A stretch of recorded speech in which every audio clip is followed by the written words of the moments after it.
What's happening?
What's happening?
clouds, never looking down. Higher than the sun when I look around. I'm just floating the clouds, never looking down.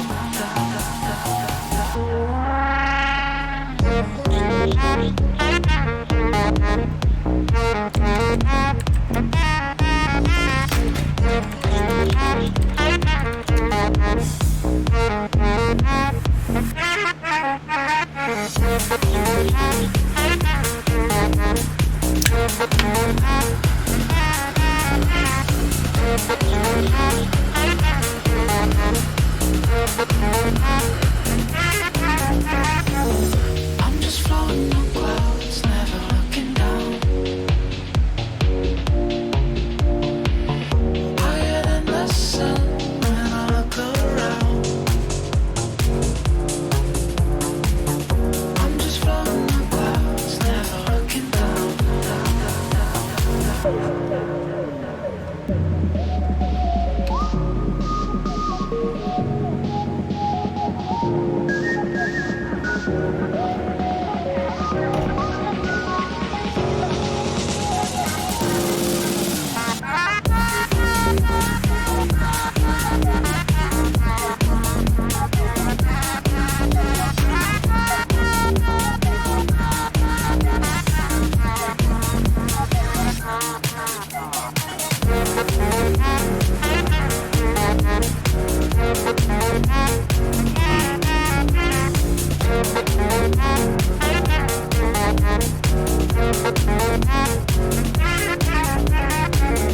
I'm just floating on clouds, never looking down. Higher than the sun when I look around. I'm just floating on clouds, never looking down. Higher than the sun when I look around. I'm just floating. I'm just floating on clouds. I'm just floating. I'm just floating on clouds.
Goblin time, chat! Hello! This song is called Only Chickens Can Fly.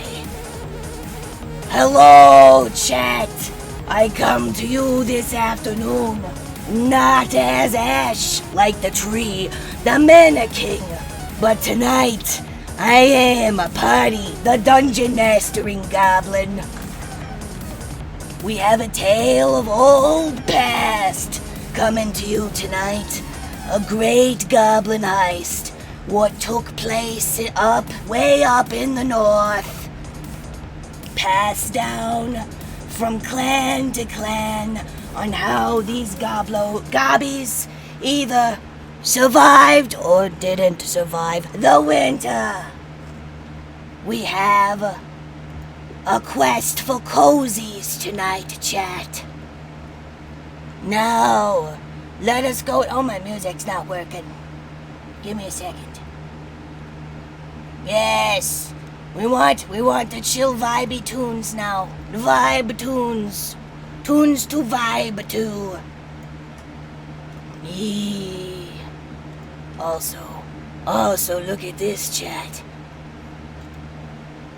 Jess found a treasure trove of D&D books while he was going through the house cleaning and everything. This is apparently just a teaser of what is to come. Look at that! I'm so happy for Jess. Oh shit, Ash has been replaced by a goblin. You in fact have. Are we ready? Are we ready to go meet our goblin party? Let me get this out of here. Get out of here. Hello, gobbles! Hello, I can't. It's alright. You can use whatever voice you want tonight. I myself am looking very forward to the laryngitis tomorrow. Oh, I'm sure. Oh, hello. Oh my god, yes. Oh, wait, actually, no. I need to say... Wait. I'm gonna redo my hello. Hold on. Hold on. My hello is... Privyet. There you go. Better. Fucking perfect. Alright, let's go down.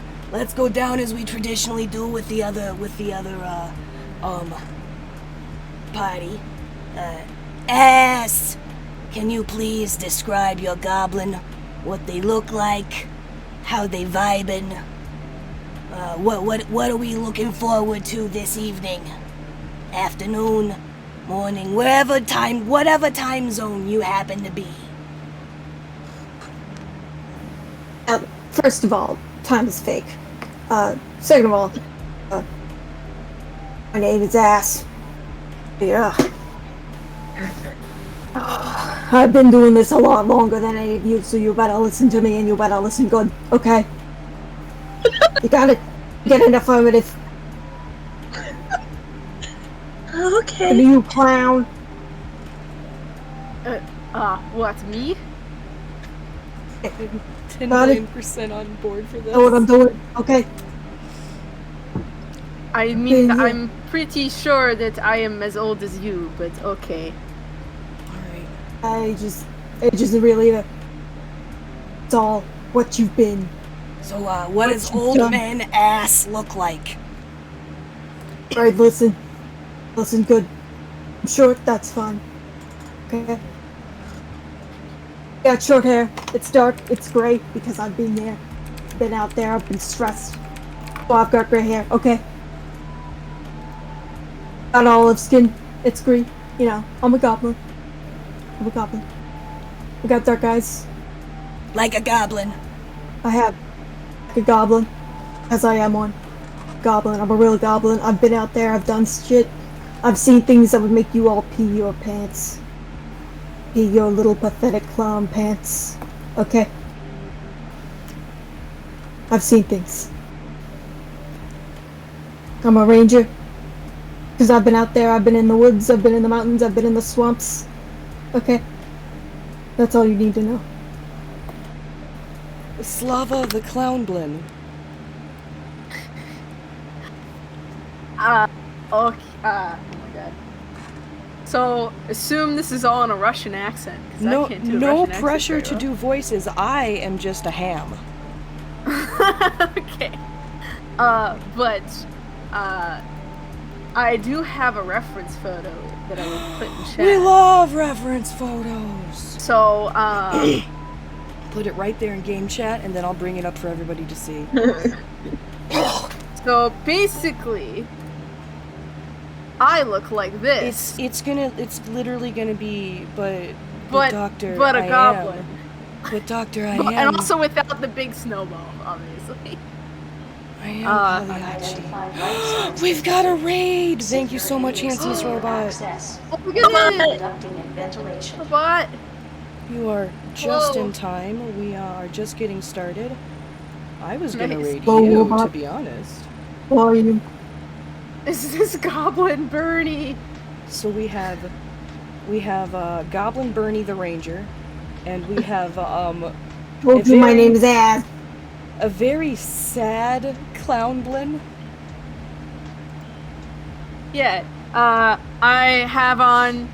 So I have like, clown makeup on. It's kind of subtle, more in line with what you see there. So at most, the face is powdered, but not like full clown makeup. Okay. And like, I imagine that I have like, instead of like a full wig, I have like, I guess like humanoid hair, like kind of pasted onto my like bald head that's like sticking out at weird angles. And then I'm wearing like this huge, like yellow jumpsuit like you see in the photo, and then also like big clown slipper looking shoes. I also have attached to my belt. They're just like, regular slippers, but because you're a goblin and you're small. Sorry, I didn't mean to interrupt you. Yes, something like that. And I also have this like bagpipe, like on my utility belt or wherever. Like it's not like a goblin-sized bagpipe. It's like a human-sized bagpipe. It's like a the kind of bagpipe, bagpipe a like- human might use. it's like the it's size of clearly you. too big for me. I love it.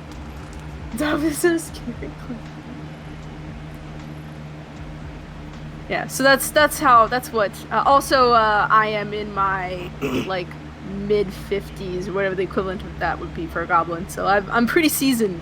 Nice. I have the wrinkles around my face. All right, A lot of laugh lines. We got two old goblins. Shush. Okay.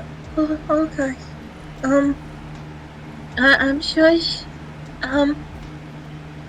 I got a long black hat and I'm wearing a hood, and I don't like to talk much. And there's definitely a tentacle growing from my back, and it's wrapped around my arm, but no one else sees it. But no one else sees it. Very good to know. Yeah. Do you I hide it, don't. or is it spectral? Spectral. Okay. No.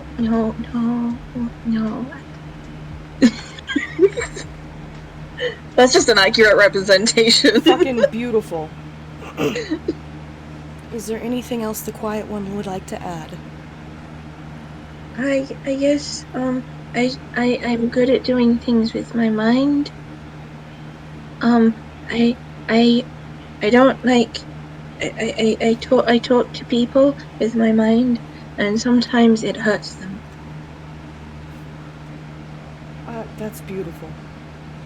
And last but certainly not least, Whimzog the War Priest. I am Whimzog, War Priest. War Priest for the Great Gobbo. I have been sent on expedition to protect Gobbos. I am muscly, have big hammer and chainmail armor. Know the ways of the Great Gobbo Maglubiet. Will use this knowledge to protect my family. Wonderful. Now. Oh, heck. Oh no, Kitty Cat is tangled and he's confused because his brain is smooth.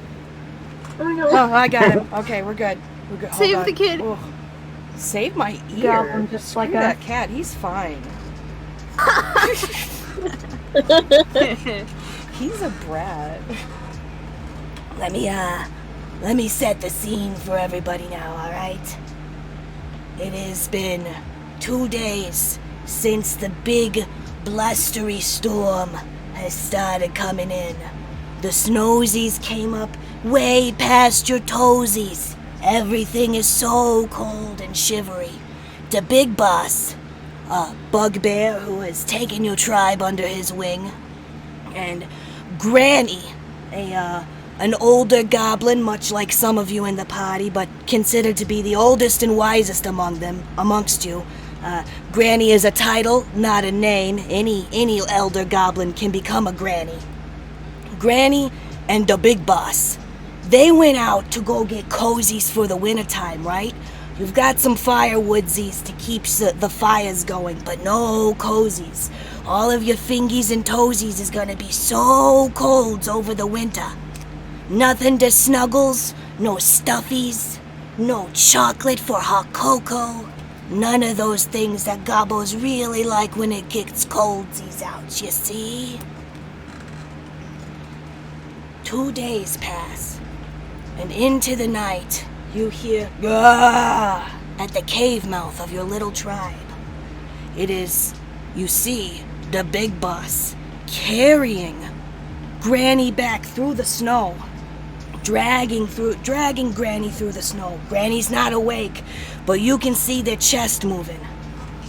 The big boss goes, "Oh, gobbos, townsies, big, not big, halfling booyag, booyag, booyag.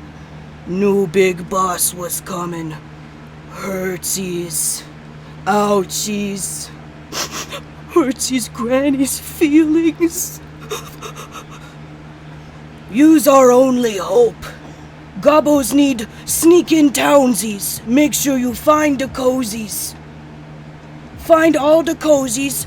Make sure to be sneakies. We cannot have the mean old booyag halfling finding us. Already hurts Granny's feelings so deep." And I would like everybody to give me a D20 to generate what Big Boss would like everyone to find this evening. The big boss. The big boss. This is Oh, the I wrote big I wrote boss. do 20. Whoops. Oh, Slava do 20. Slava gets on the ground and starts doing 20 push-ups. All right, we've got. Let's see. Oh, I Couple think tens.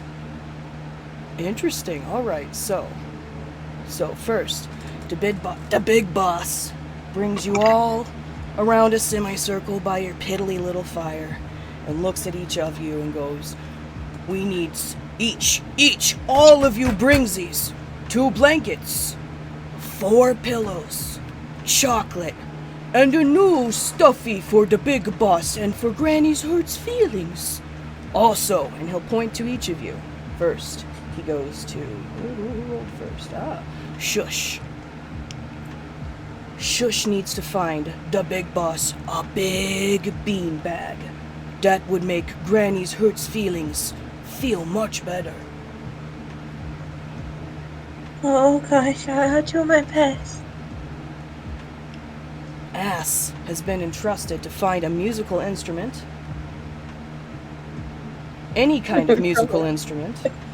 so. I'm assuming the boss tells us this. Oh yeah, sorry. Ass, we need the musicals for 2 singings by the fire. Keeps the spirits up, makes more cozy. With your pillows and your blankies, and your chocolate and your stuffy. Please find a musical instrument. And then... I understand. Morale. It's important. As is almost granny-wise. Thank you. Slava the Clownblin. Big Boss will rise his arm up to you and show this. He's a bugbear, so he has very furry, right? Show you the big singy burn on his arm, and he goes, "Look, see, no more hair. Big Boss, stay cold this way. No cozies. You find Big Boss fur coat. Keep Big Boss super warmsies." And then at I'll Wismog, do my best. you'll do your best. I'll do my best. He'll give you a little patsy on your head. And by the way, you guys are like 3 feet tall, and bugbears are like 7 feet tall. So there's like quite the size difference here. When he's just like, "Yeah, I believe in you." Finally, I will. Yeah, no, sorry, I did. Shave a sheep if I have to.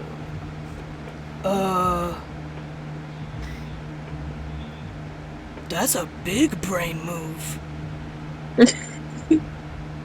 How we shaved a sheep? With my clever tongue.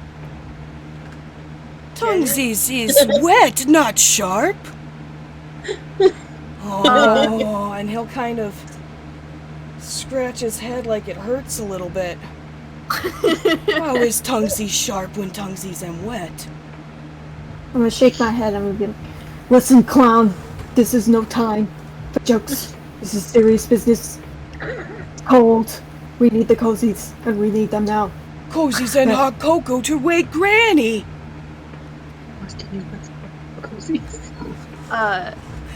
Slava is just, I guess he'll give you the look of like, "Sure, Jan," you know? Like, you say that now, but laughter is best medicine. And also, laughter can be dangerous. I know. Big, meaty, halfling booyag hurt Granny's feelings.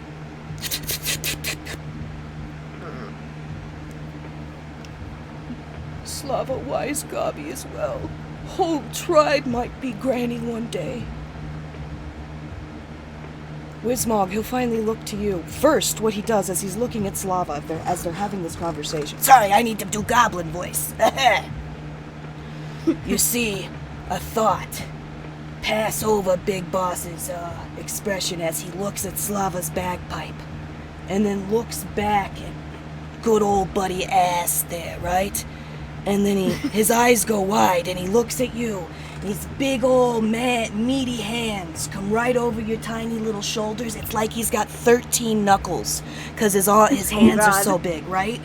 And he goes, when he does that, Slava like shrinks down and like tries to make himself comically smaller. "That's wonderful. Now, he'll look you right in the eyes. Big ol' eyes right now, War Chief. Big Boss has had big plan. You get instrument too. We make band for winter. Be best cozies.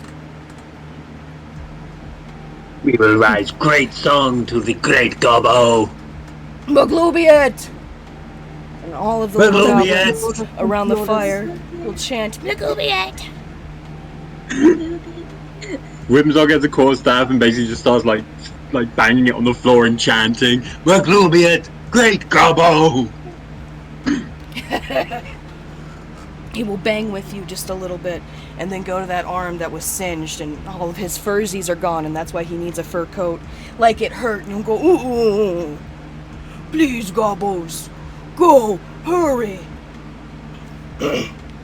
You have until morning to get all of these items, else the town will discover you, and you will not be getting goblin cozies this evening.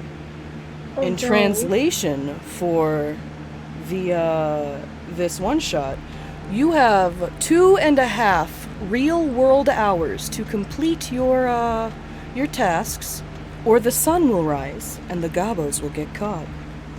Oh boy. And as I said, everyone, I'm doing a very special thing. We're rolling in the open today.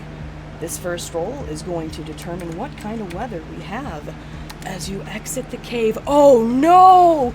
It is a blizzard. You have max visibility, 20 feet right now. Oh yo. And advantage on all of your stealth saving throws. The first 5 minutes of your travel, I'll say go smoothly through this, but now I need everyone to please make Constitution. Hold on, is it Constitution?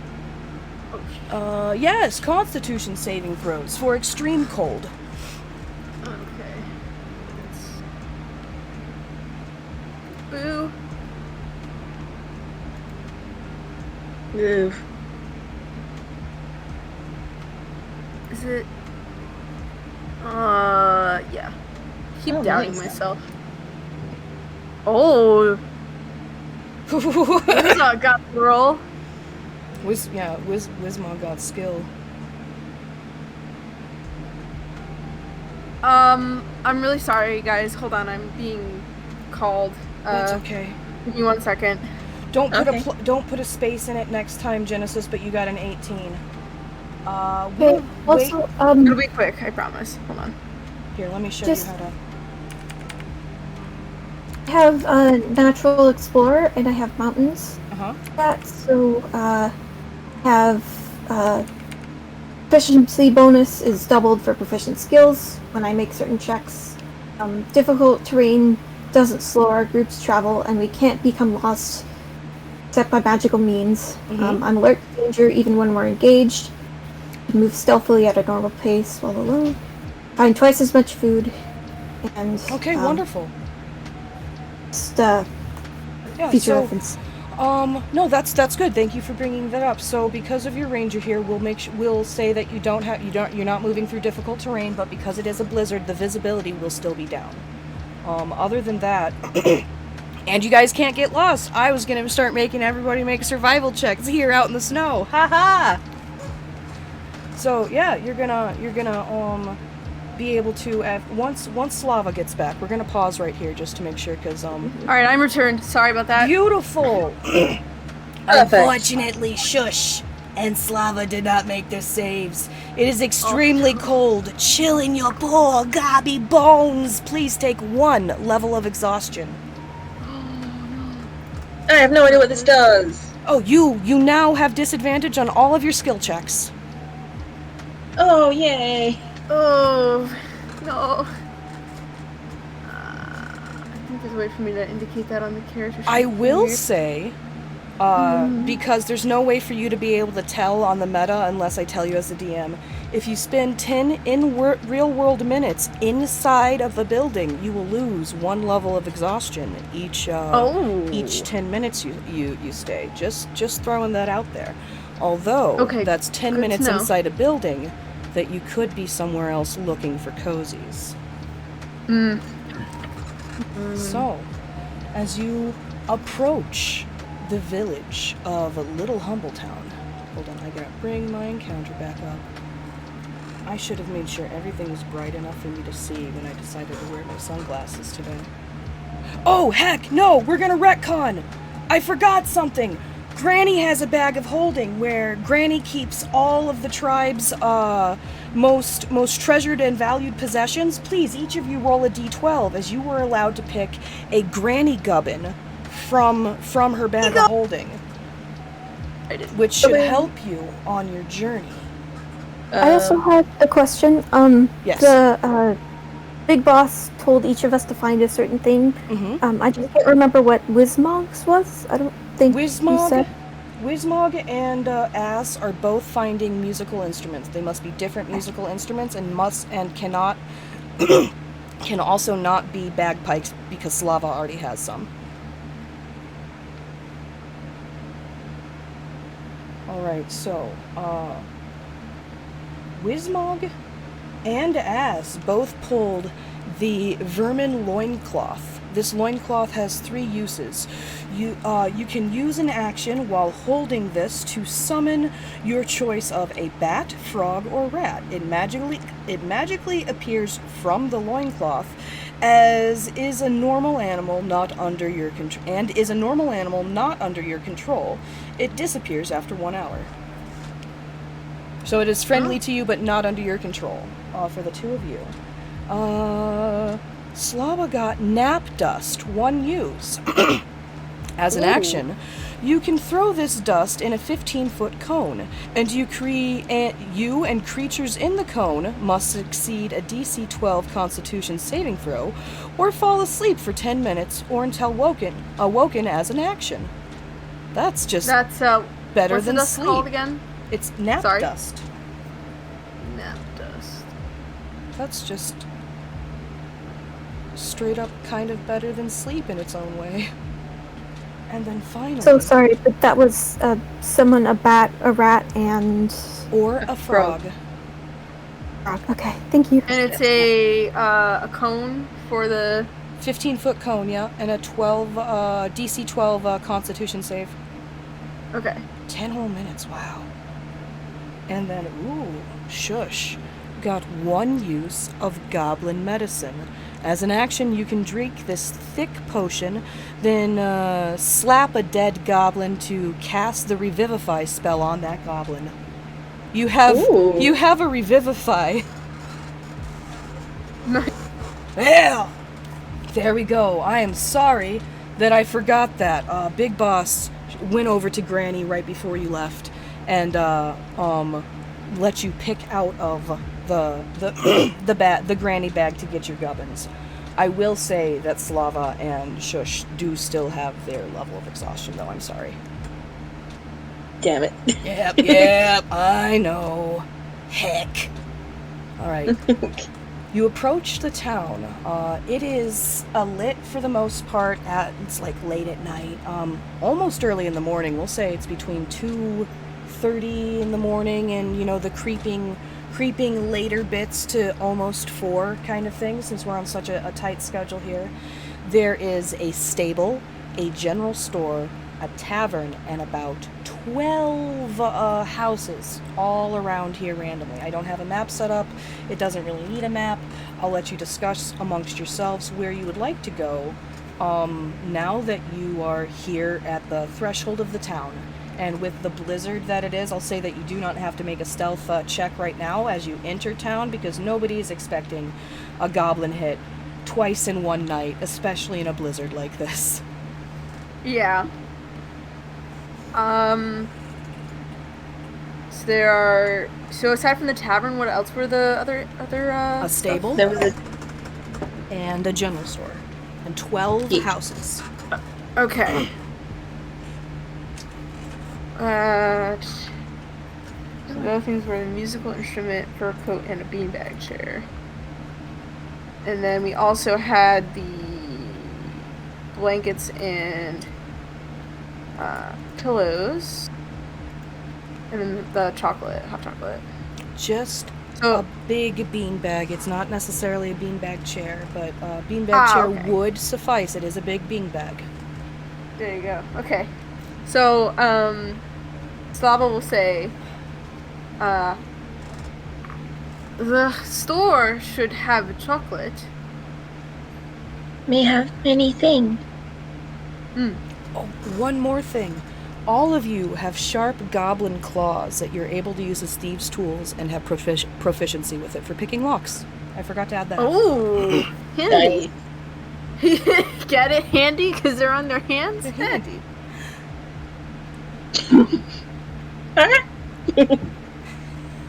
Ooh. Hold on, everyone. My headphones died on me. I have to go bring out some new ones. 1 second. It's okay. You guys are just discussing the plan anyway. Yeah.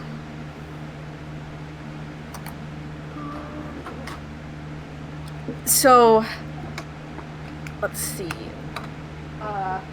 Actually, Slava will look to Az and say, since you are wilderness buff, do you have any thoughts? And then he taps his head. Oh, actually, I don't know. You said you're heading to the general store, right? Or are you still discussing? Sorry, I don't want to presume. I just heard someone mention it. Methinks Okay. general store good. Do you mind if Small one I makes much sense. Genesis first, then Hell. just wondering if I could like make a perception check just to make sure like we won't be seen as we head over to the general store? Yeah, go ahead and make a perception check. See if you can notice anything.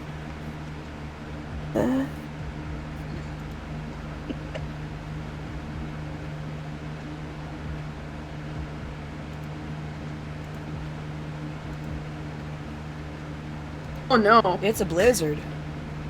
You know that there's a town out there just because there looks like roof-like smudges.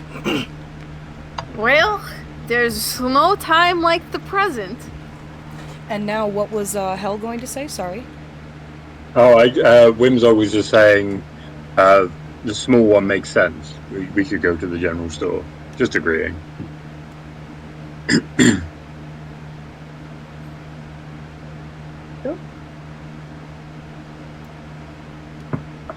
Thinking a moment.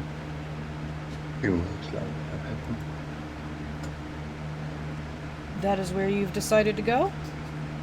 Seems like it. All right. Yup. There we go. Well, hold on just a second. I need to, once again, roll my stuff out in the open. You don't know what this is for, though. Oh, no, that's not what that was supposed to be. It was supposed to be 1d12. Stupid.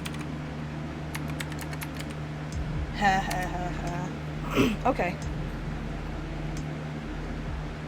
You have made it to the general store. The blizzard is, quite blustery. It doesn't seem like anybody is out, especially in this right now. Sorry, I keep forgetting the gobble voice. So yeah, the weather's poopy. Too poopy for people to be outsies.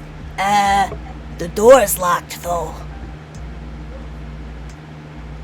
Locked up tight, it's dark inside, almost as if the store is closed. And has tried. I used to. You have tricksy hands. Sometimes. Open the door. I will attempt Just to stand open. there, keep it going. So that would be a dexterity check with your proficiency. Slava resists the urge to knock on the door also- and initiate a knock-knock joke. With disadvantage because you are exhausted. But it's also because it's like my sleight of hand, and it's the thieves' tools. Mm-hmm. Oh, never mind. Yeah, Yeah. it cancels each other out. So just the regular dexterity plus proficiency is how we'll do it. Okay. And then what's the thing? The one lowest thing. No, I think it cancels it out. I don't think you. No, I still have to roll disadvantage. No. Right? I'm gonna have you cancel it out because you just roll okay. normal. We're just gonna hand wave it. You unlocked the door. Would you like to describe how you use your gobbo fingies to get in there and pick that lock? It's basically she sticks like her pinky finger in and just like flicks it, and it's immediately open. Just. there's a small click, Slava, and it's just. like, tries to bug out his eyes in shock. Like, what? Would you like to roll to bug your eyes? Sure. Give me a charisma bonus. Oh, okay. That's pretty good, I think. Of course, I have the wrong tab up. Yeah. Well, for a goblin, at least. Oh. They almost Oh, I get have to there. roll- You at I have least to roll look disadvantage, surprised. don't I? You do have to roll disadvantage. Okay, hold on. You're exhausted. Damn it! Oh, So no. yeah, you try to look impressed, but you're just too sad and cold to care. You're living up to be that. You're living up to be the embodiment of that picture so far. The door unlocks. We'll say, I Do you want me to assume that you opened it, or do you want to be careful about things? I want to be a little careful. You're gonna My God. peek I've inside, unlocked or... it. I've unlocked it. I'll let one of the big gobbos go in first. All right. I'd like to crack it open just a little bit and sort of stick one eye in there and see if I can see things, because I've seen things. Okay, Let me see if you've seen any of the things that you've seen with a perception check. got it.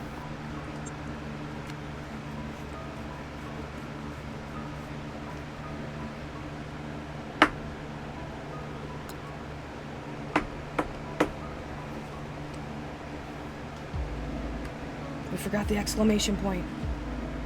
+4 is nice, though. You, see an empty human store. Until, hold All right. on, we're not gonna say it's totally empty. You see 2 kitty cats. One is asleep on, when you poke your little eye in there, asleep on what looks to be a counter. It is a white kitty cat. And then there is another kitty cat just kind of prowling around. It looks like they're about to initiate the zoomies, but haven't quite started to zoom yet. They have not noticed you. And this kitty cat is a black kitty cat. No.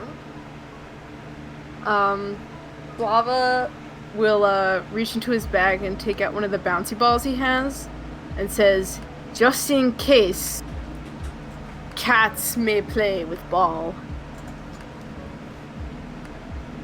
It's a Or good idea. perhaps idea. I could entertain them with juggling routine." Or Whimzog, summon rat. Oh, that's a good You're idea. gonna summon a rat Oh. and just toss it in there? I'm putting it to the group first. Okay. Slava. So out of character, me as a player says maybe wait until things go south, but Slava will say, "Sounds like a good plan. Watch the cats have fun with rat." He's a stickler for entertainment, so he's fine with it. Maybe It's if still- they follow. No more stress.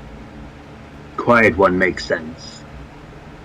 What did the quiet one say? I heard whispers, but not the words. Oh, sorry. You're okay. It was adorable.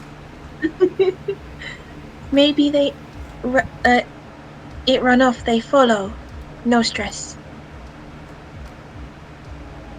But what happens when they kill it? They come back. Say we do the ball plan, but it within the range of what we can control. You know, we can't control rats. They have minds of their own. As it has been 10 in real life minutes that you have been outside in the cold, I need everyone to make those blizzard constitution saving throws. Oh boy. Give me a moment to... And those who are already exhausted, these are saving throws. Do not take them at disadvantage. Okay. Okie dokie. Yeah, it's just ability checks right now. Ooh, that's a rough roll. So, Ooh, we're getting Oh. rough. Good! We're not It's- rolling terribly. so cold. Everyone takes a level of exhaustion. For no. those that have 2, let me tell you what it does to your stats. Your speed is now halved, along with you still have disadvantage on all of your ability checks, Oh, boy. unless I otherwise say so. Slava says, we need to get inside. It's cold. I am... Alright, clown, get the balls. We're going in. Slava takes out like 3 balls and follows. Shush is also following. Whimzog will follow. hammer at the ready for things to go wrong. As you open the door, you hear the ting of the, the regular doorbell as when it opens all the way. And Oh no. both kitty cats whip their little faces over to you. And then you see a third kitty cat who was up on a shelf, this one a ginger tabby. They all look at you intently, and the one that originally seemed like they had the zooms wiggles its little butt, looks at you all, flips over exposing its belly and goes, "Brow." It's a trap. Calling it now. Stay on your toes. These are obviously guard cats here. Absolutely.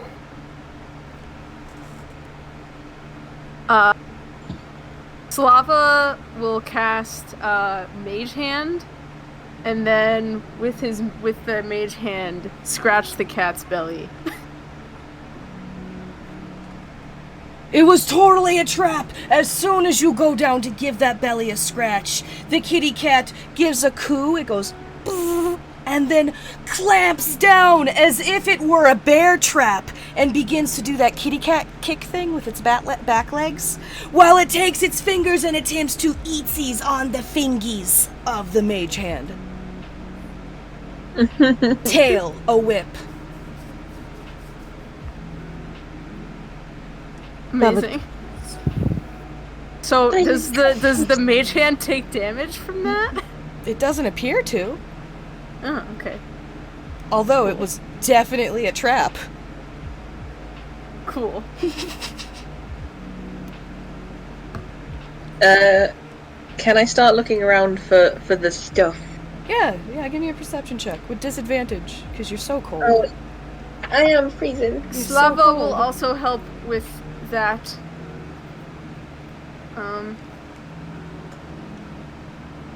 Should I roll separately, or would I be aiding another here? Would you like to help? Because if you would like to help, what that would do is give Shush advantage, so it would cancel out the disadvantage.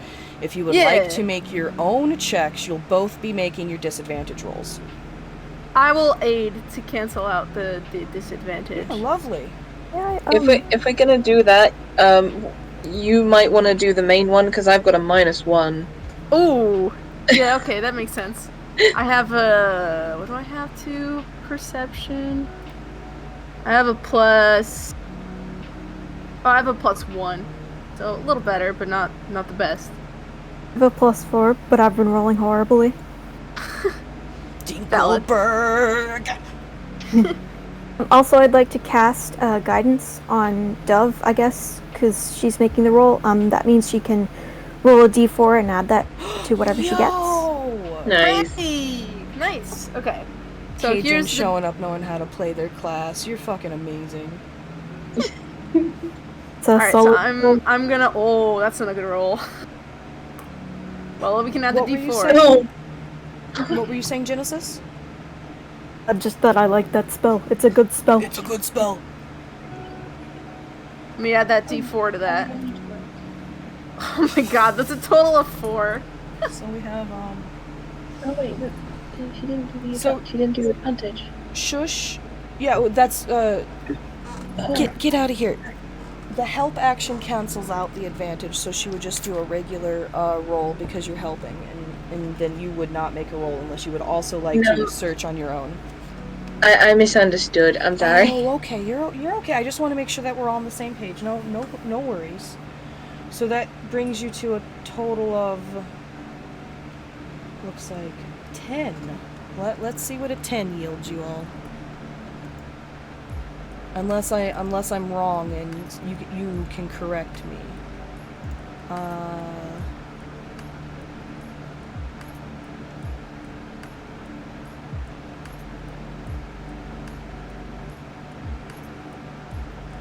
Oh yeah, no, never mind. I did this wrong. I'm supposed to do this.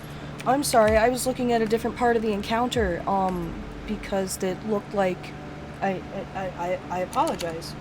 Never mind. Yeah, you find everything in here that would be in a normal general store up to 25 gold. I have a list right here to give everybody. Kitty cat, don't you do it. Don't do it. He thinks he all the can. goblins are saying right now.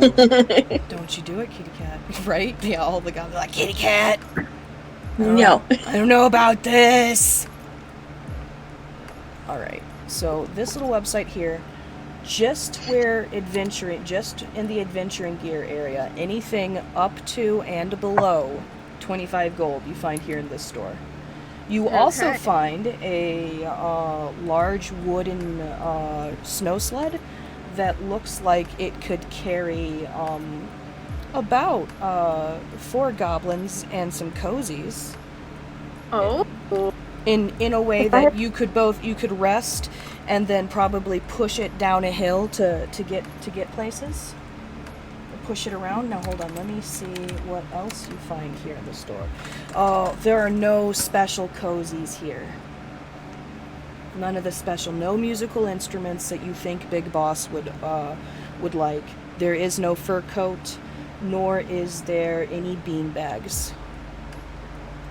You said up to 25 gold, right? Up to 25 gold, although because the instruments were the special rolled items, there would not be any instruments in the store if you find them on the list.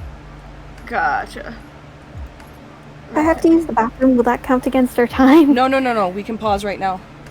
Okay, thank you. Yeah, of course. No, that's okay. I'm not gonna. Oh my goodness, I'm not gonna penalize people for needing potty breaks. If anybody else would like to use the restroom right now. You might take this quick moment to go grab more water. Yeah, everybody, I'll be back real quick. Let's take a quick break. I will run an ad. If you guys have not subscribed, I am sorry, but you're about to get an ad break. I'm gonna go fill up my water and use the restroom.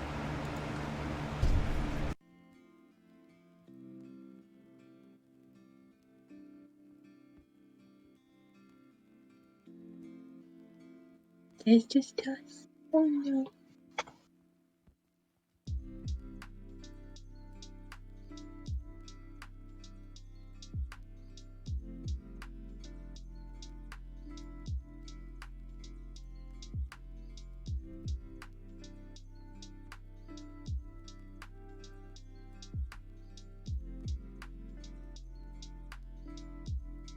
Yes, it says blankets on it.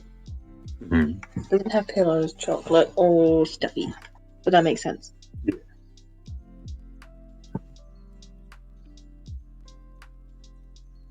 Oh, we should be able to grab a load of blankets. And we've got the sled.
Welcome back.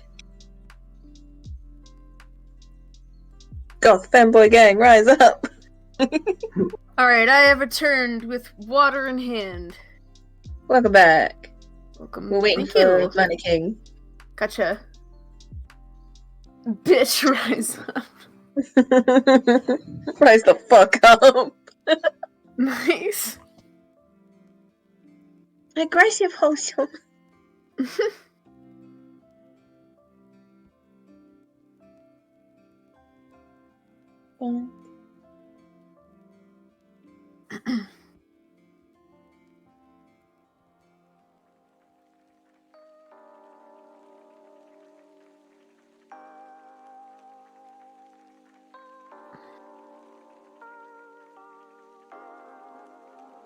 This is the most adorable campaign. It really is. It's a lot of. I love how the stakes are like kitties. Also, okay, imagine that Big Boss is Santa and we're the elves. Oh my god! Yes! Yes! Oh my god! We're going out and like collecting a load of like cozy Christmassy stuff.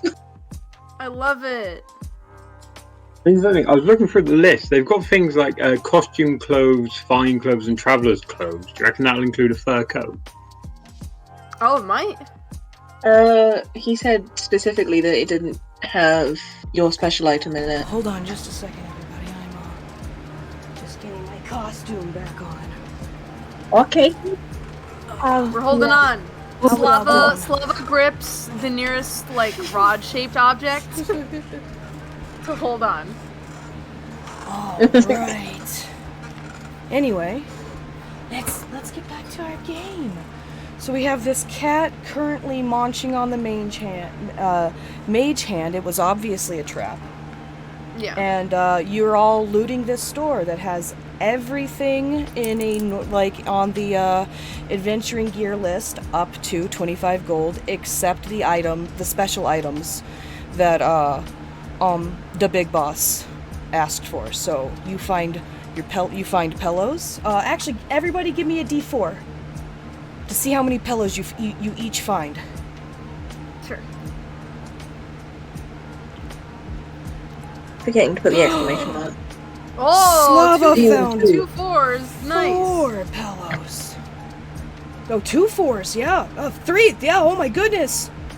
Shush is just so cold, but there are some pillows there. They're nice and warm, and they're warm, cozy, they're soft. Yeah, so we have 8, what is that, 12, 14 pillows. Oh, goodness. That's a lot. Please, everybody, give me a D4 for your blankies. Sure.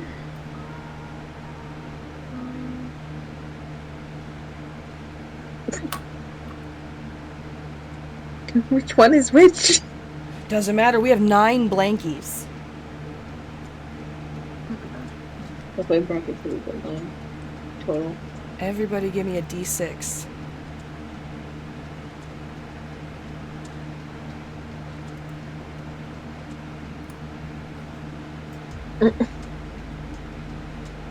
Oh, I need the one. I forgot that. Oh no. It works. It works. Okay. Oh my goodness.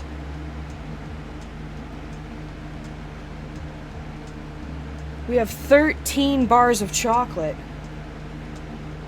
Nice. And I need a 1d2 minus, 1d2 minus 1.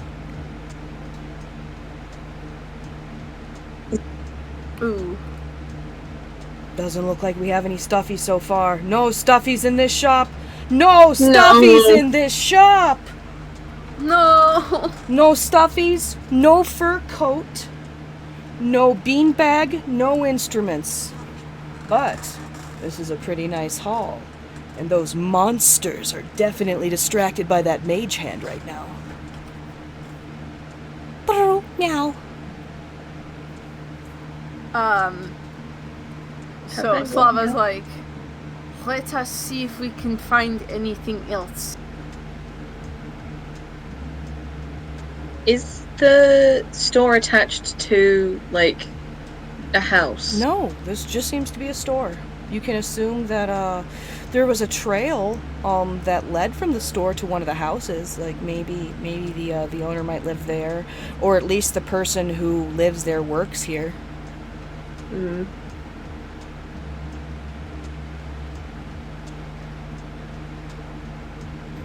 Is there a back room?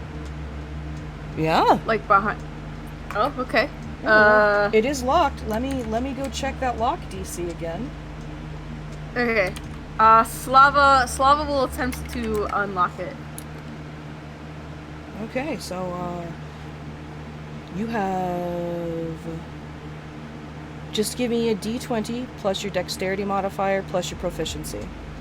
I have to do that in disadvantage. I'm No, pretty sure. that's I'm doing it the same way that I did with Spletch. Oh. We're gonna Okay. we're gonna say your lock picking skills are extra good right now until we get at least a little bit higher in your levels of exhaustion. Ooh. Okay.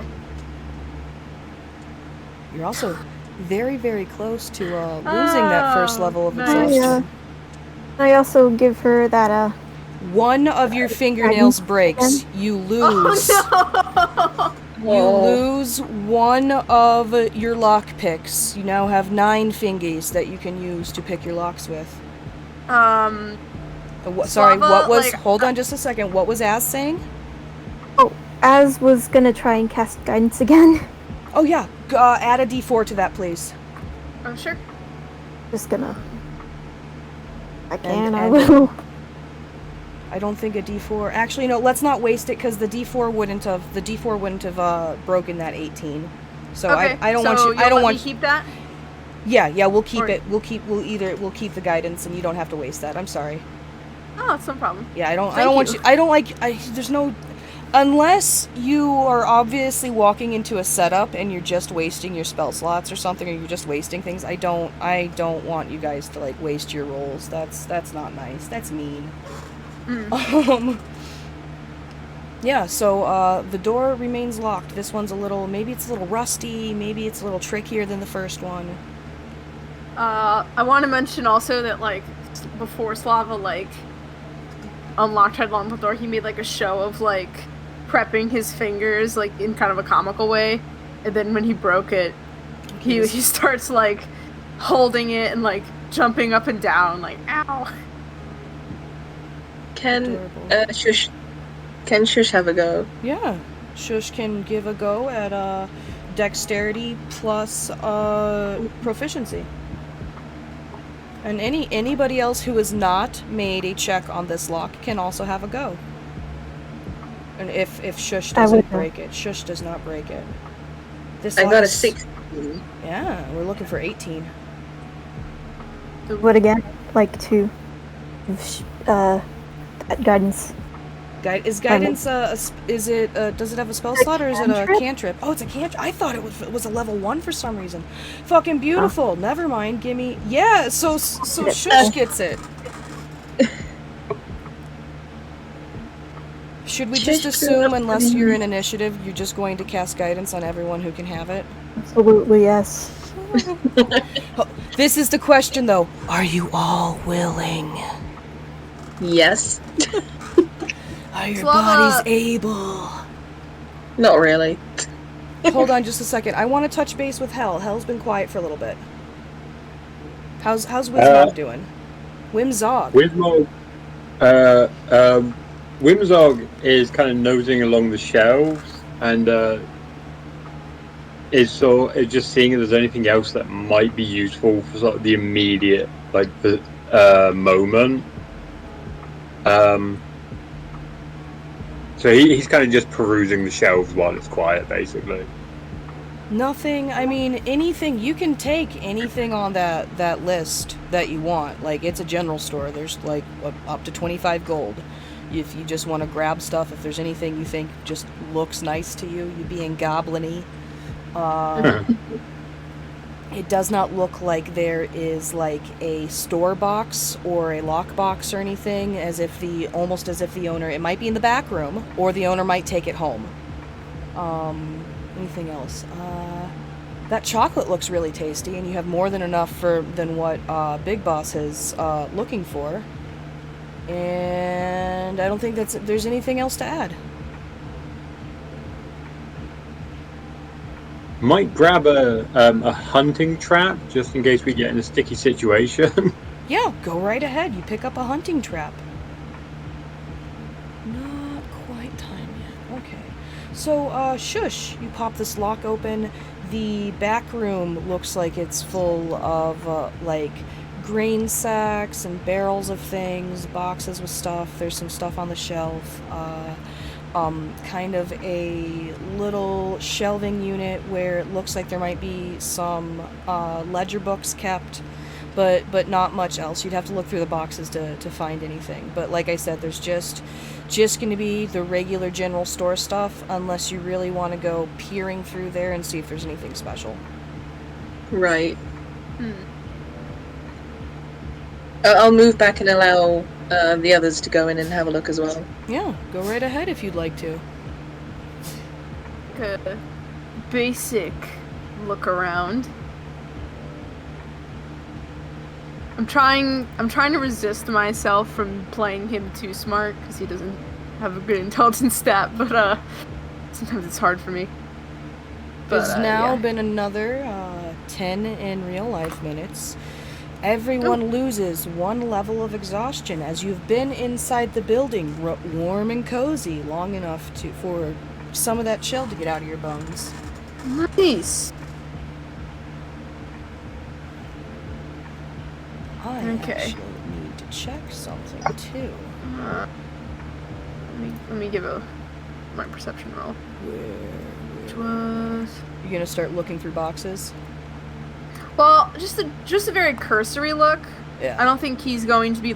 He's not gonna, like, do anything that would, like, be super, like, time-consuming, I guess.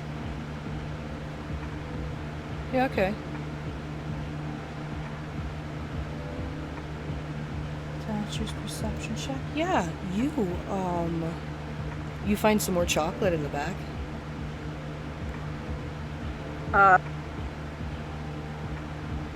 It's Mage Hand again, will that? Because I don't actually remember what Mage Hand does. I need to look at the spell. It's a spectral hand that lets you pick up to 10 pounds within 30 feet. Okay, but would it remove the Mage Hand that's with the cat? Yes. Ah, okay. Maybe not then. I can cast it if you want. Slava will indicate that he has chocolate here. More chocolate. I believe, Shush was just talking to you, Slava. Oh. Was Shush your... Shush was offering to cast Mage Hand because they also know, she also knows it. Oh, Slava looks very excited when she says that. And he's like, you also can juggle? No. Can cast and like uses Mage Hand to get the chocolate. Yeah, give me another d6. Okay. Boop boop boop boop boop. 3 more bars of chocolate. Oh, nice. Slava is gonna say, I think we should move on to whiter pastures. This is starting to look a little bit antsy. Now he's brought out a stick from his pocket and it's got little notches on it and he's sort of rubbing them, fingers all over them like, yes, should go. Oh my goodness. And we've been in one place for too long. But you do also notice that kitty cat looks disappointed. They are no longer playing with a mage. Oh no, they are playing with a mage hand. Sorry, never mind. Yeah, they are. Never mind. This cat is so happy. This cat has the zooms. It is hand wrestling right now. Oh my god, its eyes are doing the wide cat thing. Hold on, I need to look up how long Mage Hand lasts, actually. Like 10 minutes, I believe. It's either 1 minute or 10. It hasn't been a minute in game though, so you're okay. Yeah, it's a minute. It is 1 minute. All right. Yeah, we'll say it hasn't been quite a minute yet. Even though it probably has. Okay. Yeah. So Slava will be like, we should go. My juggle hand will be tired.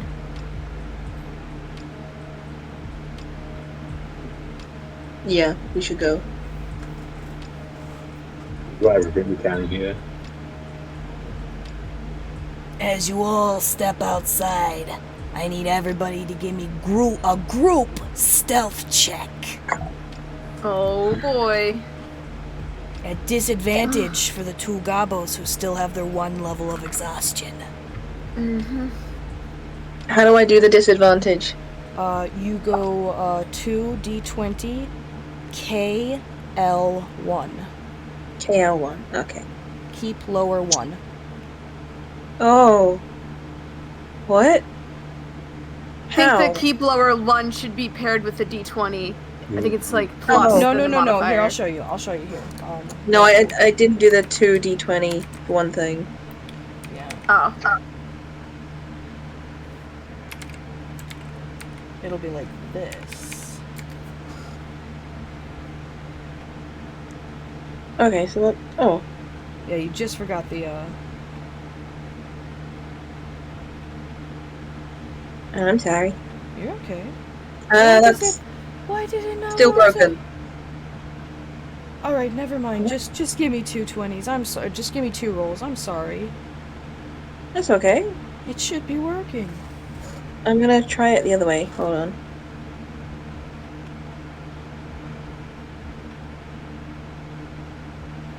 Is it because you're supposed to do 2d20 key blows 1 plus 5? Yeah, it worked like that. Oh, it did. Oh, okay. I guess I've never had to use it with a modifier before. Alright.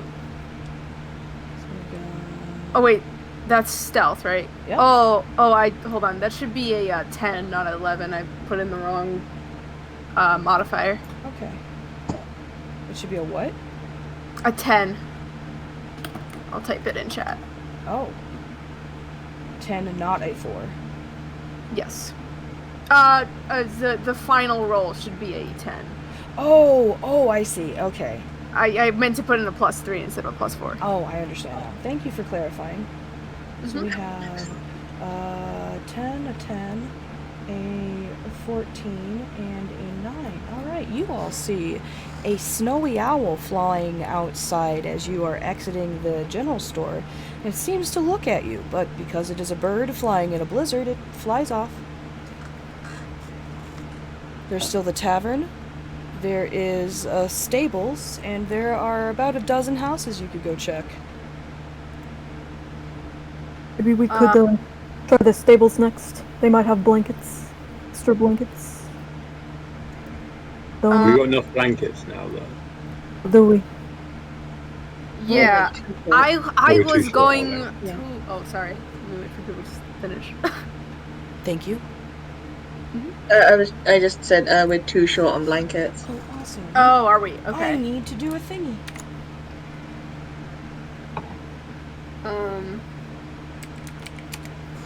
Tavern would be a good place to find blankets. Mm-hmm. And drink. And maybe instrument. Maybe yeah, instrument. Slava would also say that like there might be a band that has some instruments lying around in a tavern. Let's go quick. I'm cold. And then it is. Off to the tavern. It takes just a couple minutes to follow along the trails that have, been shoveled out by the townsfolk here. Hold on, my page is loading. You see a tavern that has the name Hooting Owl Bear Inn on it. It looks as though there is a light glow on the lower level of this 2-story building, as if it's not quite closed down. Maybe people are just getting the last round of their drinks, or it might be it might be the type of place where the downstairs is open all night. And let me see, there is a front door that well, I mean, it's one of those like cowboy style like double doors and everything. You can see that they've got a heavy blanket hung behind it to keep the cold out, but that door doesn't look like it even has the ability to lock. You could walk right in if you like, but if you take a walk around, there is a back door that looks like it goes to the storage room. That room is also darker than the lit up part of the tavern. Slava would like to peer through one of, like, as subtly as he can, I guess, peer through one of the one of the windows, or at least approach it to see if you can see what's inside. You see a man basically behind the bar area, just kind of sleepily cleaning some stuff down. Every now and then he'll walk over to the fireplace that kind of seems to, there's a big hearth that kind of seems to be the social center of this inn. He'll go stoke the fire, put a log on. There is a halfling in the corner sipping out of a flask every now and then, reading a book to herself. And two other chaps that just look like they might be knight kind of guys, but two older gentlemen, a half elf and a human, looking to play. It looks like they're playing a game of dragon chess with one another by the fire. We have 4 humans in tavern. So I say back room better. Shush can But cast sleep. I am but a clown, so. Shush can cast sleep. Oh yeah, I do also have the nap dust too. The tavern area that they are in, I will say, is about a 20 by 20. That'd work. Okay. Also, Okay. can I wrap a blanket around myself to try and prevent the cold? Yeah, we'll see if that helps when the time comes to roll again. Ooh. Okay. I feel like Slava is too proud of his clown garb to put a blanket around it. Anyway. So Slava will look at Az and say, "What say you?" I'm not a magic guy, okay? Don't know a lot about magic. But if you guys think that sleep spell would work, say we give it a try. Okay.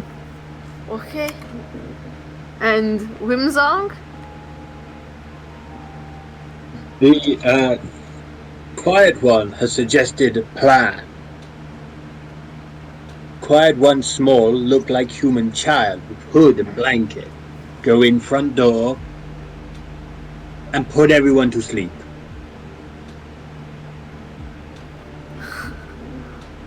Oh, costumes. I approve. You put everyone to sleep, yeah? Can try. How many people do you say were in the tavern? 4. Oh, but they're like peasants, so they probably don't have that much hit points. Very quickly trying to find sleep.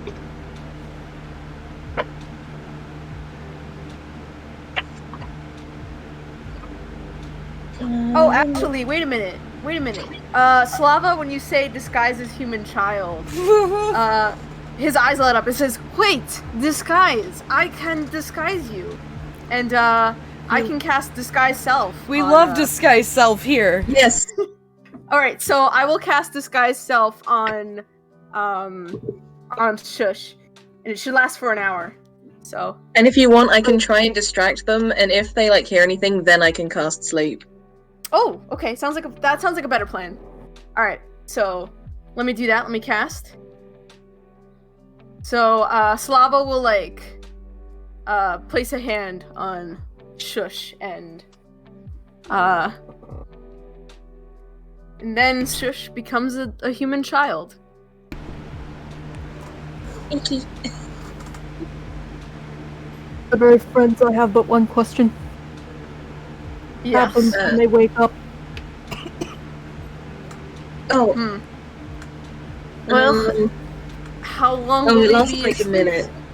It lasts a minute. That's Oh, 1 okay. minute. And I will be stricter with sleep than I was with Mage Hand. Okay. We head to. We split up. Some go behind bar, others go to back room. Quick search, leave. Yes. Right. I will keep them distracted. If not, there is always juggle routine. Can we put them to sleep without them even knowing we're here? Or they all just kind of like fall asleep because it's really late at night?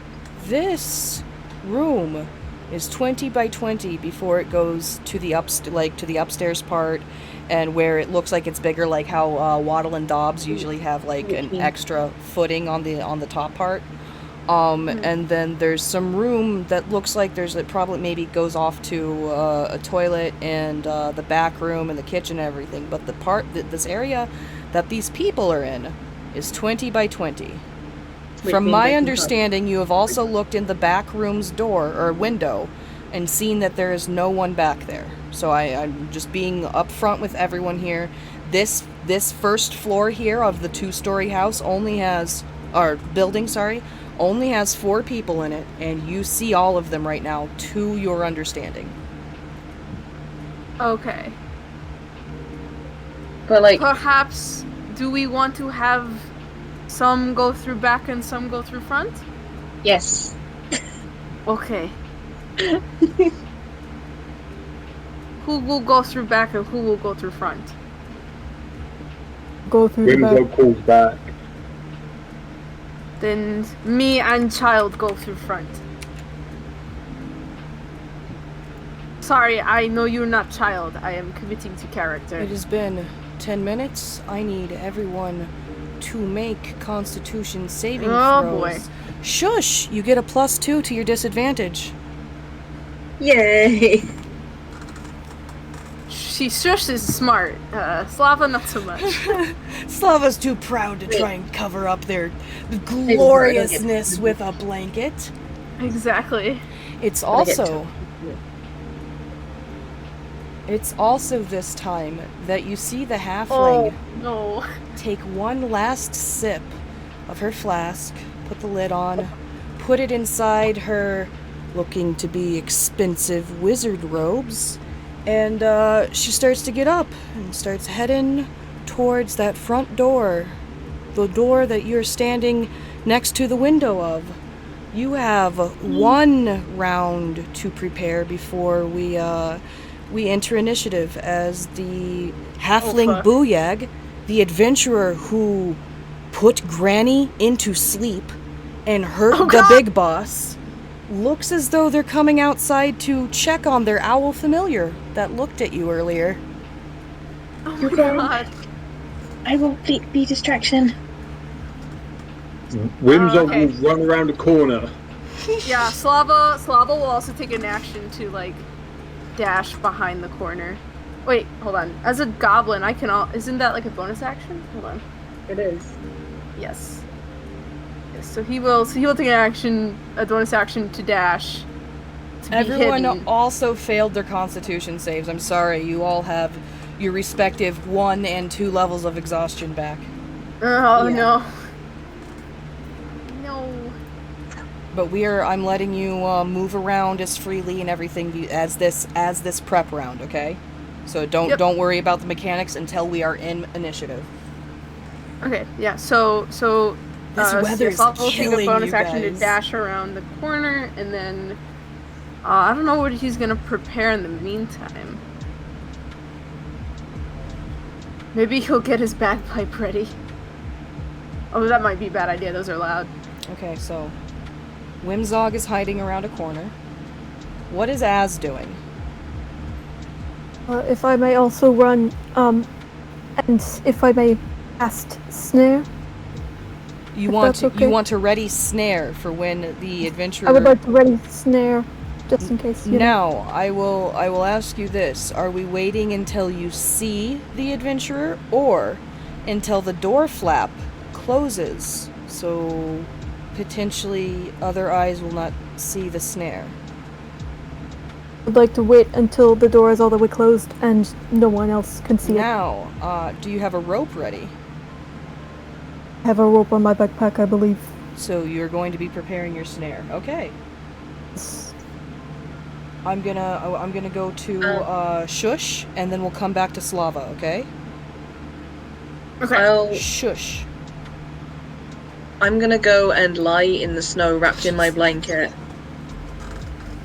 Okay. Like right in front of the door. Just, okay. Like a cold, shivering human child? Yeah. Or you are a human child right now, yes? Yeah. We did not. I can't remember if we specified or not. Okay, yeah. So cold, shivering human child. And Slava, you are. What are you doing right now? So I'm using my bonus action to dash around the corner to hide, and then We're not With in my- initiative, so don't worry about actions yet. Just tell me what you narratively want to set up before we enter initiative. Oh, okay. Yeah. He's gonna dash behind the wall, and I will have him cast Mage Hand to have that at the ready in case we need it. Okay, Mage Hand is readied. We have 3 goblins hiding around the corner, 1 human, child-sized, transformed goblin shivering in the snow as this halfling comes out into the cold. The flap comes back. She goes to push up because the doors, the flappy doors are taller than her. She'll push out and just stop in her tracks and look and go, oh goodness, child, are you all right? Very concerned, very confused. Oh yes, of course. I have to check her strength to see if reasonably she would be able to. No, halflings and goblins are the same size. Never mind. She's going to turn around and poke her head in, and you hear her. You hear her yell at the tavern keep. There's a child out here in the cold. I can't pick it up. Can someone come help?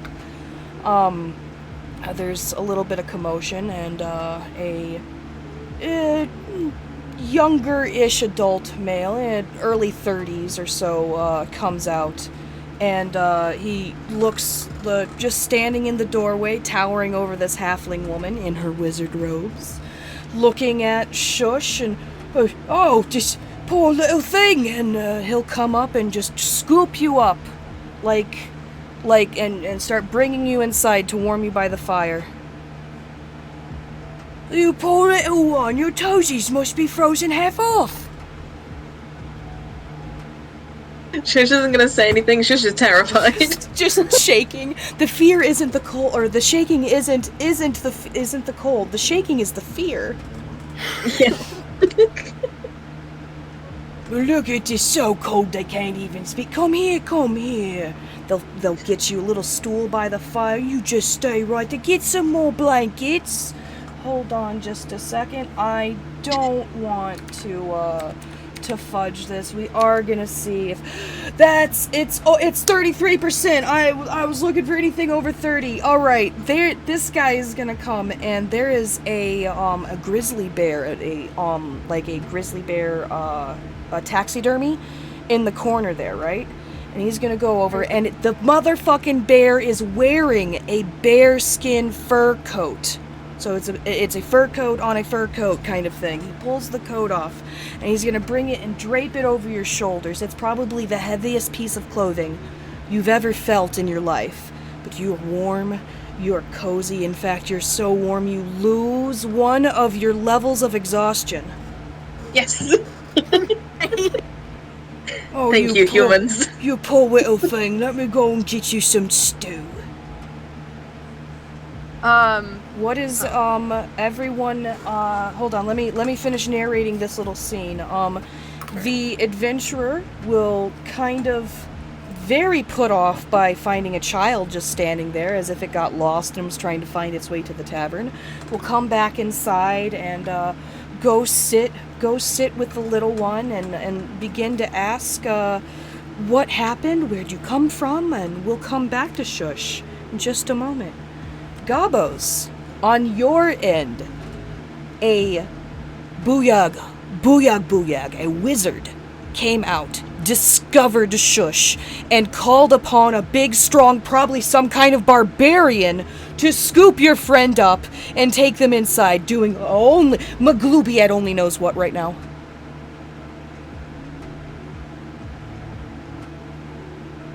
Oh, holy crap. My god. We can't rush this. We have to be careful. Could die in there. Yeah. Slava's like trying to think of racking his brain, trying to think of like what to do. Should we try entering through back way now? Gonna have to get the jump on them. Give it back. Can't take all those horrible monsters on our own. Yeah, I agree. Whimsog, what does Big Gobbo say? Whimsog will close his eyes for a moment, touch his holy symbol. Whimsog agrees. Through the back door. Okay, we move to the back door. To the back door. Go to the back door. All right. The door is locked. Who would like to give me a just a regular lock picking, the dexterity plus your proficiency with your fingies, like we've been doing?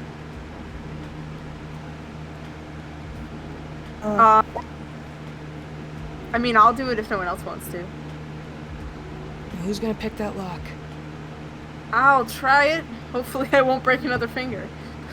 Just like the one of you would be nail. better. Just the nail. You have 9 more. What did you say, Hal? I said I feel like one of you two would be better at that my character. No problem. Okay. Are you a cleric with a dex dump? No, not necessarily. I got 14 dex. Oh, okay. And it's I'm usually just the a cleric straight with the roll, dex right? Yeah, just a straight roll. We're saying that your very specialized fingies will. Oh, that's not bad. That's fucking beautiful. I was only looking for an 8. Ooh. Yeah, one of the Slava. rolls I did way up there was the DC for that lock. Mm-hmm. Slava, before he unlocks the door, he like makes a show of pretending to put on like gloves, and then like rubs his hands, and then like wiggles his fingers, like all the way until he unlocks it. Beautiful. And it clicks open. This one is a very easy lock, almost as if it's been recently greased or something.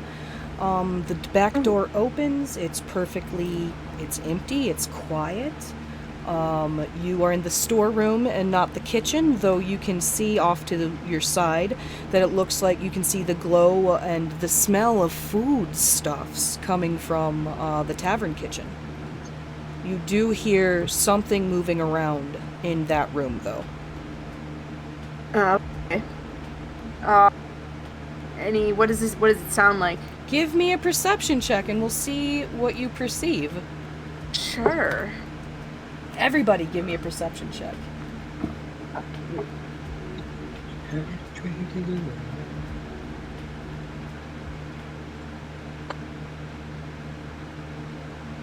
Az hears everything. Az has seen some stuff and things. Oh, it didn't. Did that work? That worked. Okay. I don't know if it rolled. It rolled the disadvantage. Whimsog though. and Az, please be making your checks at disadvantage. Oh no, Az did. Never mind. I think. No, I'm looking at a D4 instead. Yeah, I need those disadvantage checks because you still have a level of exhaustion. This is why exhaustion sucks. I don't know why. I don't know why it didn't give me like a second roll, so I'm just gonna do it again. You're okay. Oh yeah, you're right. It didn't work. Yeah, I don't know why that happened. So I will take the 8, I guess. You take the 8.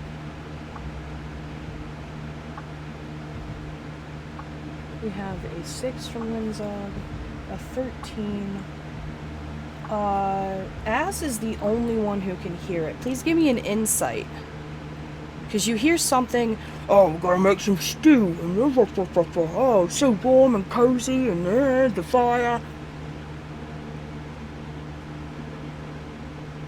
Yeah, okay, that's high enough. I was wondering if you might perceive that, at first I thought you might think that they're making shush into stew, but no, you can gather that they're probably feeding shush some kind of stewsy. With potatoes and carrots.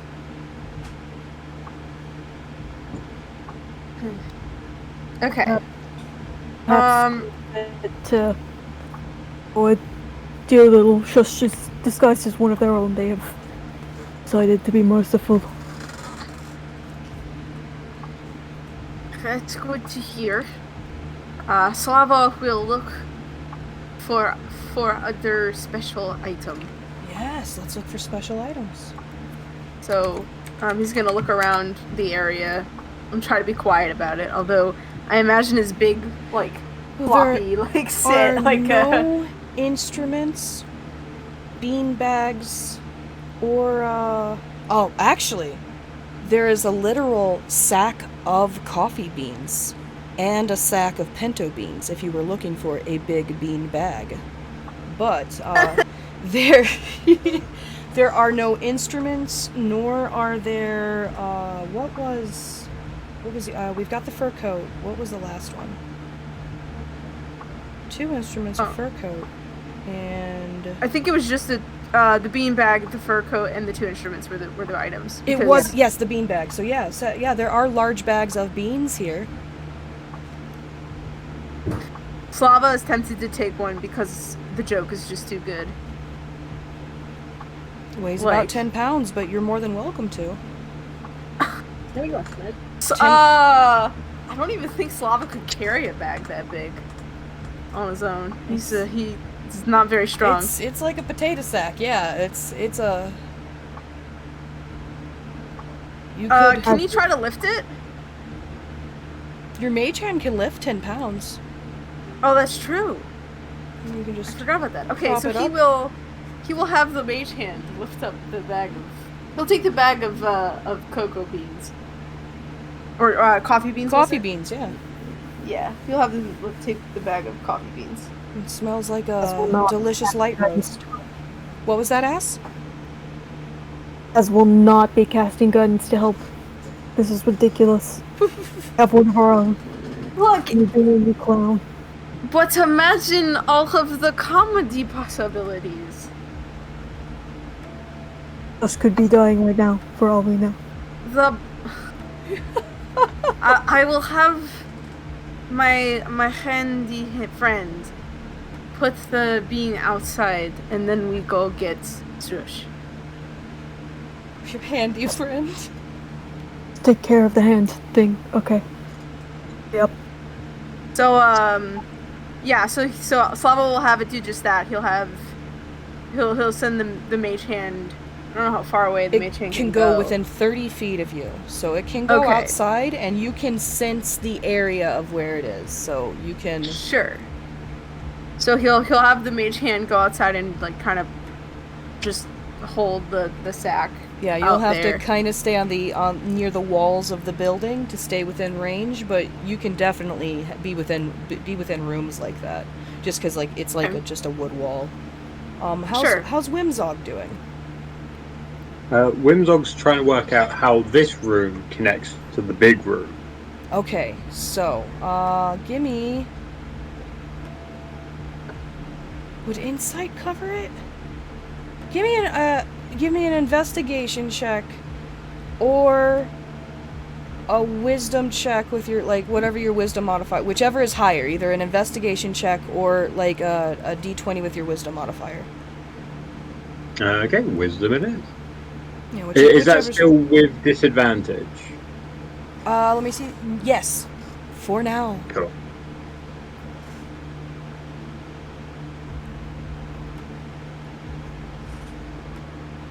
Nice.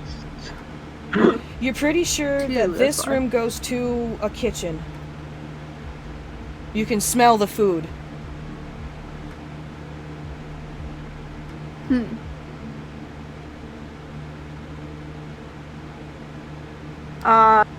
We will pause right here as the Tavern Keep has gotten himself a big bowl of stew and a just very fresh yeast bun with some honey butter, lightly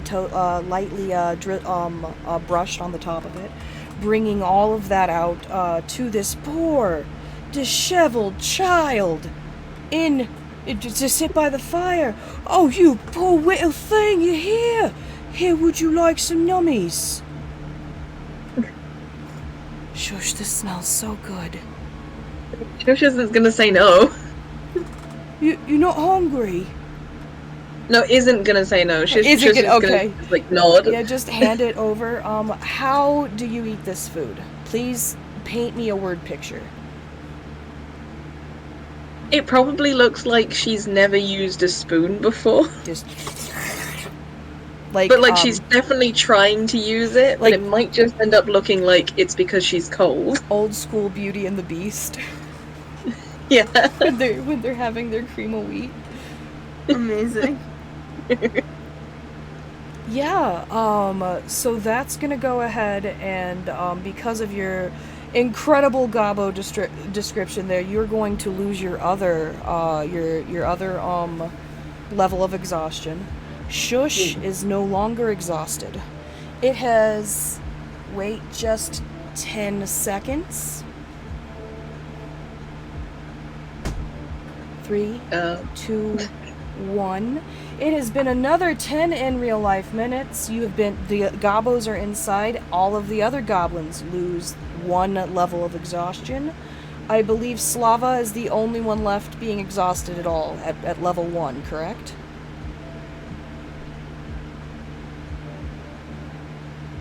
Slava? Dove? Oh no. Yes. Can you hear me? Yes, Can you hear me? now we Yes. can. Yeah, okay, so Okay, Slava is yes, the last one. Only Slava has exhaustion, and it's only level 1 right now. Can Shush try and do something? Shush can definitely try and do something. I will say that the whole time that this has been going on, the halfling wizard lady, who has been trying to be very, very nice. What happened? Where did you come from? How can I help you? I'm kind of hoping that because of her, like, sheer, like, terror and how cold she is, it's just gonna come across like she's in shock. And eventually, like, she's just gonna look up and be, and try to, like, I lost my stuffy. The one my mama gave to me, I lost it. Oh goodness, what's it look like? She will vaguely describe one that she might have seen, like, in the goblin camp. Probably bear-shaped. Just kind of a bear stuffy. Let me see if she has anything to...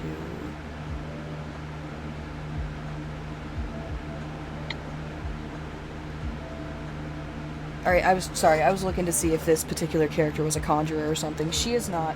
She is gonna pat you on your head and go, "I'll be right back," and go up the stairs to the second story of the inn, where you can assume that she's probably been paid to, she's staying here because she's being paid to protect this village from the horrible goblin incursion. And vicious goblins. And she'll come back not but a couple minutes later, and she'll have 2 different bears. One is kind of it.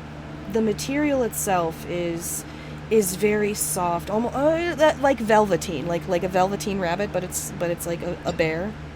The other Very one. quickly. Sorry, I need to interrupt because Quinn wants to do something. They're too shy to say anything. Oh yes, no, you're okay. She's still upstairs. Never mind. I was gonna try and cast sleep on the people in the room while she was upstairs. Absolutely. The 2 men at the table are still playing their game of dragon chess, and the barkeep has gone back to the counter and kind of just aimlessly cleaning it off. So go ahead and cast that sleep. Okay, that's 3d8. 5d8? 5d8. I'm on the wrong page. I was looking at different spells. Yeah.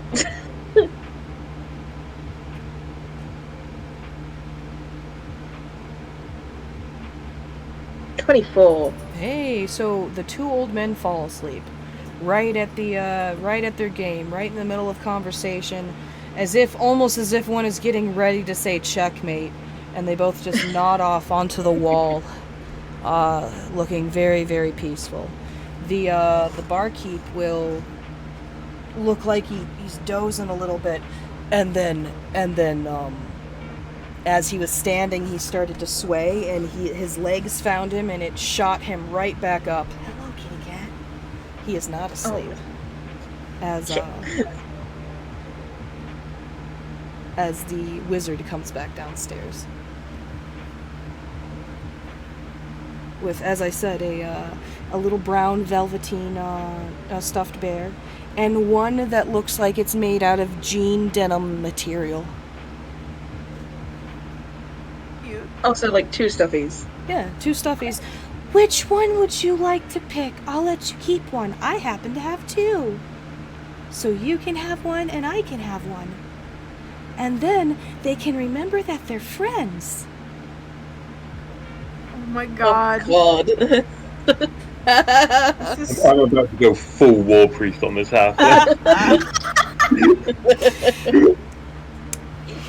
I'll take the velveteen one. It is soft and svelte, and it makes you feel really, really cozy when you snuggle it. The coziest. And she'll put that So cute. She'll put her jean bunny bear back into her wizard robes.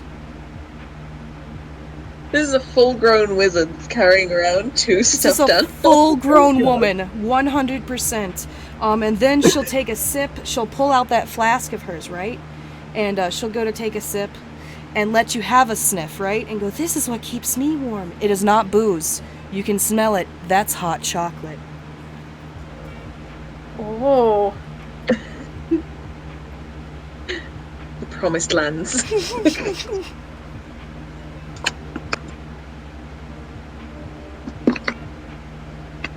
I was gonna try and do a distraction thing. She seems Well, pretty like- distracted just hanging out with you, to be honest. Oh, I was gonna try and get her out of the building. Oh, okay. I was gonna try and make everyone in the room fall asleep and then like hide under a chair or something and say, "Oh, the gobos came in and did it. They went that way," and point out of the front of the building. But I can't do that. Never mind.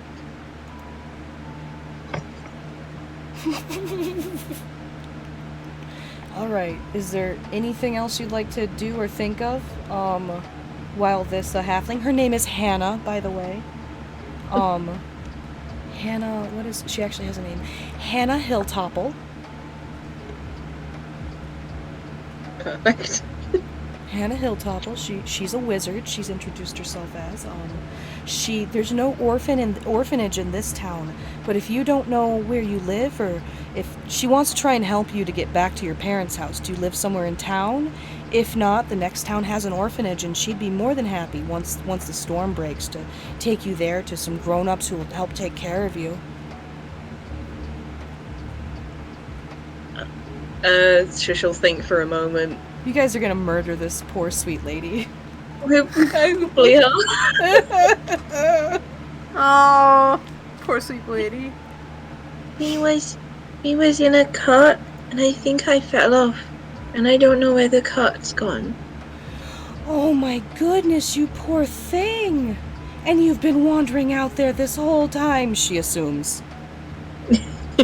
You'll just nod. Oh, Like, yeah, sure. You poor baby! And she'll just kind of, tussle your hair, let you eat your stew, just trying to make sure. You're so scared.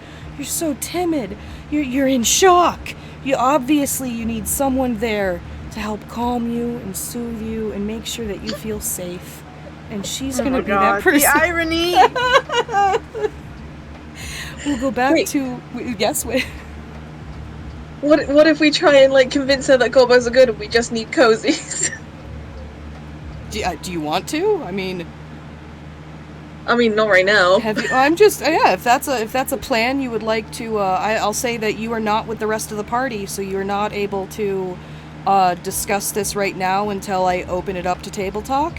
But No, and I didn't specify before we went in that I like established like a psychic connection, so I can't even like mentally tell people. Oh wait, how long does it work with? Because I will say that you guys are all tribe members. You've grown up together your whole lives. We can say that you already had your psychic connections. I'll wreck on that.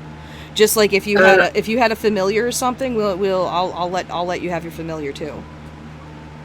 It only lasts up to 2 minutes since basically the last time I saw them. Yeah, it's been too long now. Yeah. All right. We will go back to the storeroom. I will say that you guys are more than welcome to have your own goblins come up with. I don't want to like say, yeah, go ahead and steal Quinn's idea, but if you want to have your goblins come up with them, maybe we just need to talk to these people.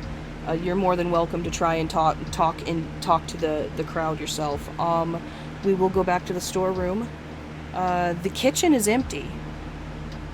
Or so you perceive the kitchen to be empty. There's been no sound or movement from that room connected to the storeroom. Slava will say, I will go into kitchen. I will poke my little red nose into it. Are you just peeking? I'm just gonna little peek. Just a little peek. Check if the coast is clear. Yeah, coast is clear.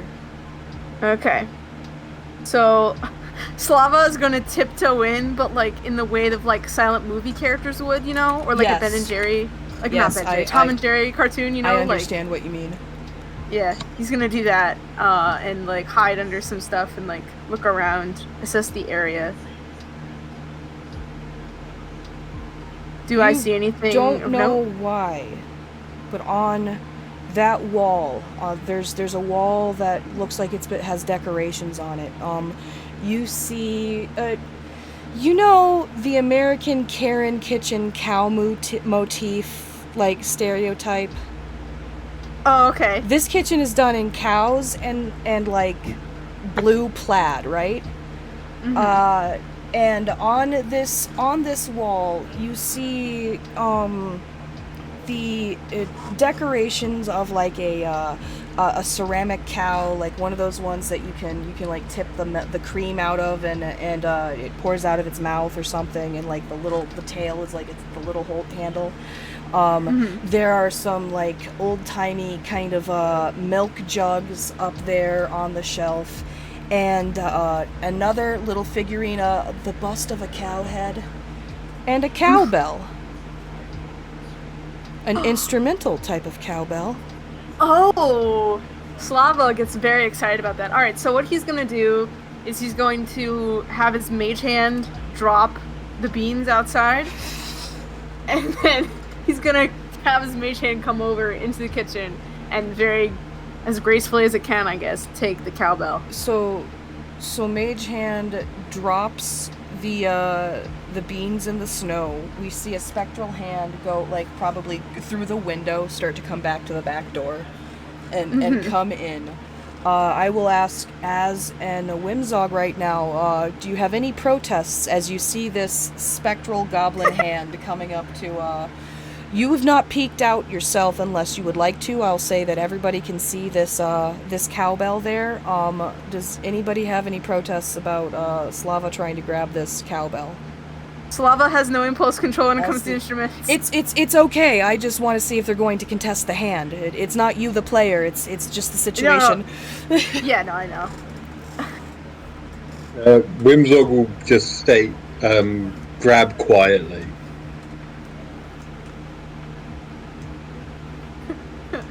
Az, how are you feeling about this? Fine. I'm sorry. I'm, for some reason, very, very tired. Oh, it's okay. It has also been another 10 in-world minutes. Please, anyone who has levels of exhaustion, as you've been inside, you no longer have any levels of exhaustion. Oh, wonderful. We love it. Slava, give me a sleight of hand as your mage hand tries to, Sure.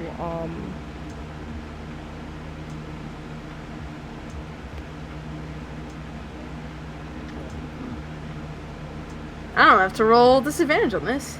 No, you don't. That's Ooh, that's nice. Beautiful. So the hand itself, it just kind of, it grabs it up. Its fingies know exactly what to do and scoop right inside to make sure it grabs the clanger part of the bell, and silently comes right back to you. Nice. You now have yourself a cowbell. Wonderful. So Slava doesn't really, basically he kind of tiptoes back again like a cartoon character out of the kitchen back to where everyone else is. Backwards. I don't know if there's yeah. Yeah, exactly. Through the kitchen, and then he like gestures to the cowbell and says, "I have found myself a I'm trying to think of a good pun. A moving instrument." Moving. Oh my goodness. And he will very carefully like put it into like his onto his person so that it doesn't clang around. We will go back to Shush just for a moment. A minute has passed since your sleep spell has been cast, and the two gentlemen that were playing chess kind of wake up and they look at each other, they rub their eyes, and then they just kind of laugh as they put their game away and shuffle out to go to their houses. Obviously, it's just too late. They'll play again tomorrow, and they're gonna go off to bed. Leaving, I keep wanting to say Spletch because I'm so used to having Spletch here, but leaving Shush with Hannah and the barkeep now. We'll go back to the storeroom because I would like to weigh in with Whimzog and Az on what they would like to do, as Slava has very triumphantly procured both the large bean bag and one of the instruments.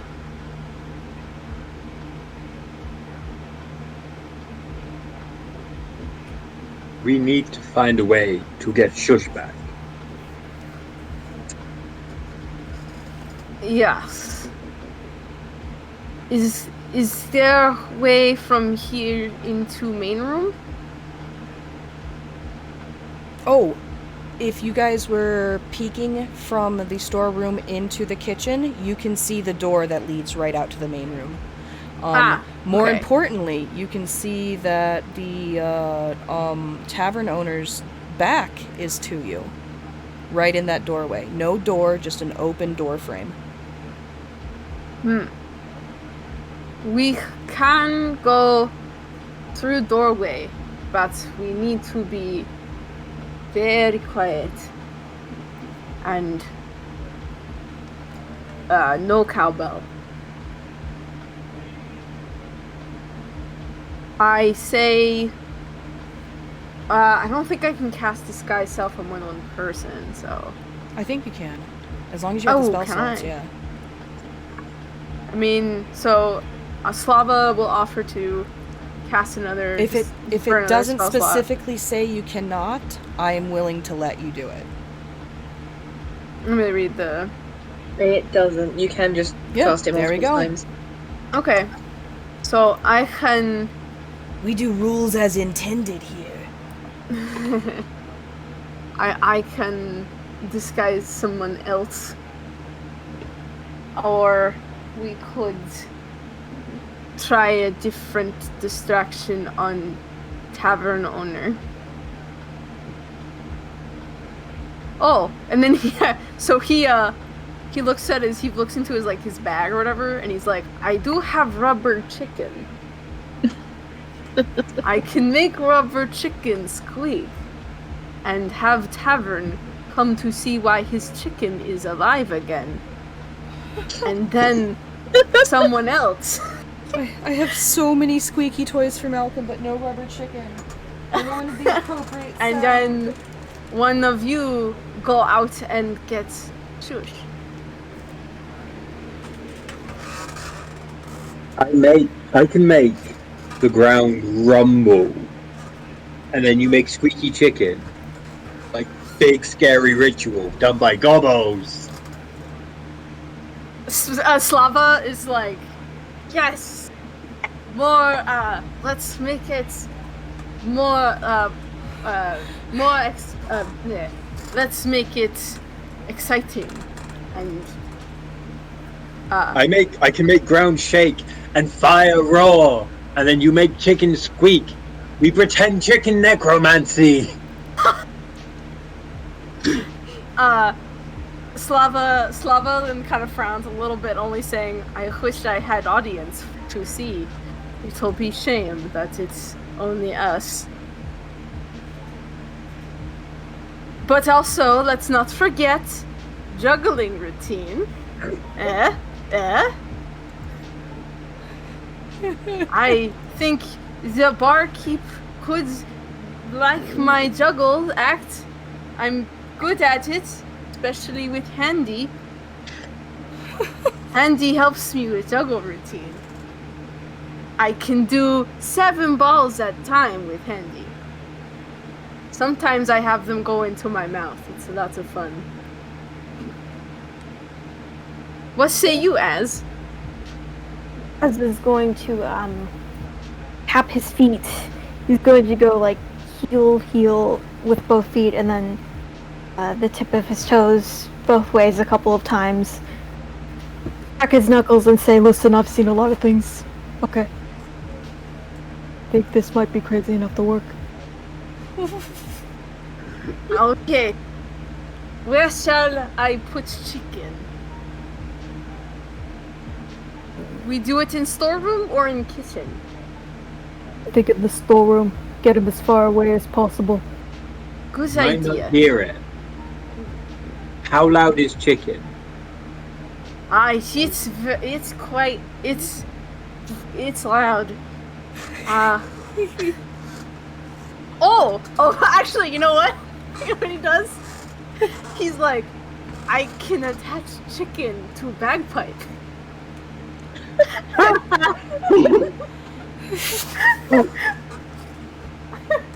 And make it loud, very loud. Like demon.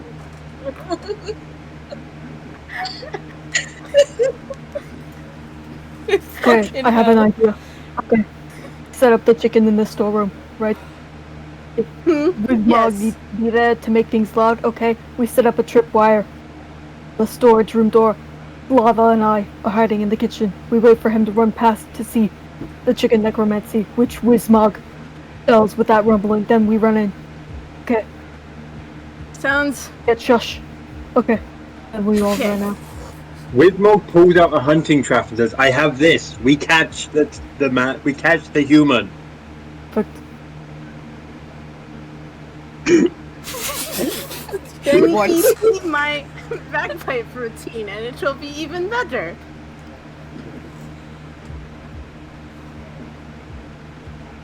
Okay, so Slava's very into this plan. He's gonna ready his bagpipe and start like trying to attach the chicken to the one of the like exhaust pipes on the not exhaust pipes, one of the places where the sound comes Yeah. out on the bagpipe. I think there's still an exhaust, technically. I know Yeah. that's not what they're called, but yeah. Yeah. One of those boys. And like it's kind of funny because like he clearly like he struggles with it. It's like almost bigger than him. And he's like he puts his mouth on the like He's like he taking doesn't time blow yet. filling the bladder up.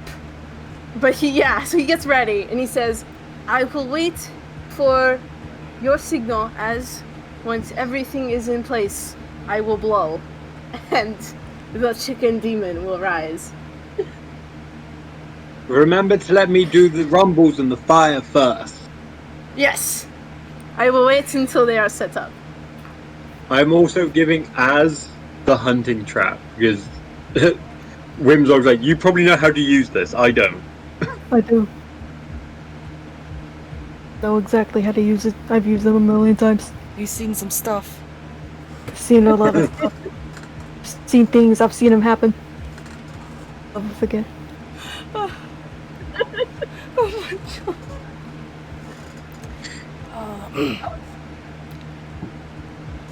It is about this time that we will switch back over to Shush's point of view. After having gorged themselves on delicious stew and hot, fluffy, fresh yeast rolls, gotten some hot cocoa yourself, all of these things. The innkeeper will take all of the dishes back and head back to the kitchen, where the gobos, where the rest of the gang can see him taking, just your regular kind of, prepared rinsing bowl and everything, getting the excess broth out of the stew bowl, sweeping crumbs off, all of that kind of stuff. Does not seem to notice all of you as he's distracted cleaning things up.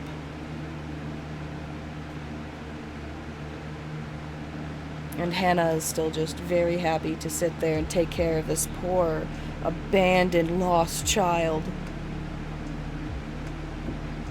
Well, I'm setting that trap up. Okay. Doorway.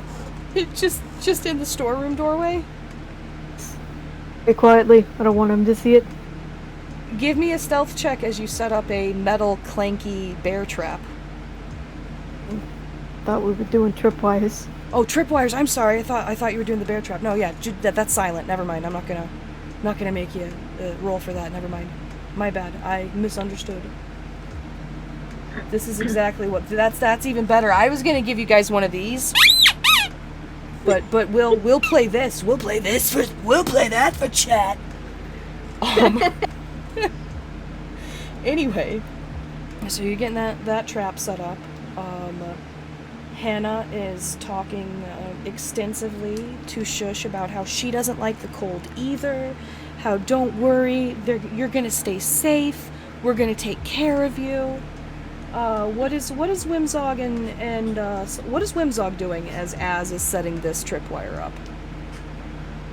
Whimzog is positioning himself in the kitchen so that he's tucked as out of sight as possible, but knows more or less where like the points of fire are in the main tavern room, so that he can just like thaumaturgy and make them flare up when he needs to. Yeah. You can after peeking around in the kitchen a little bit, you were able to see through that big open doorway that there is, each corner of the room basically has a little lantern, and there is in the center of this, or not the center, but the center back wall of this tavern, there is a large roaring hearth with a big cozy fire, and that's probably the reason why they don't have a real door on it. The fire gets so warm that they just pin a blanket up when they need to.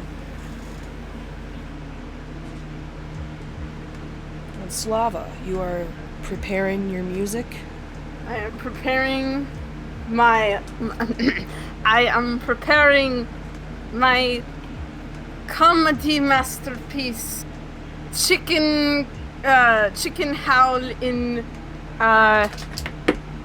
A major. Fucking. I don't think that's a term. I'm just A major. C major is probably better. Let's do C major. C major sounds happy. A major is more of a off-putting what kind of tone to use for things. A major, yeah. Like I have one of my harmonicas is an A, and it sounds weird. And okay, so we'll have Whimzog go first because we need to set this. We need to set the scene with the thaumaturgy. What does your thaumaturgy look, sound like? Give me that gobbo detail we're looking for tonight. The first, because I can overlap effects with thaumaturgy. Yeah, you get like 3, right? Yeah, so I'm going to use all 3. At first, everything seems calm, and then the slow building rumble of the ground begins, and the building shakes. And then, as Whimzog clicks his fingers the second time to trigger the next one, the flames kind of turn like a sort of a sickly, sort of deathly green color. And like you'll leave it like that for a few seconds, and then the last one with the final click, they just flare up like for a few seconds, and I'm just like gesturing wildly at the storeroom, like do it now, do it now, do it now. Okay, so with that signal, Slava takes a deep breath and just blows into his bagpipe, and just the most ungodly, like, chicken howl you've ever heard just comes out. Like, basically what this is. like probably not as disturbing as this, but like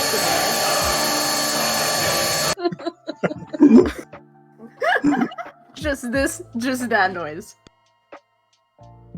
Yeah, that comes out, and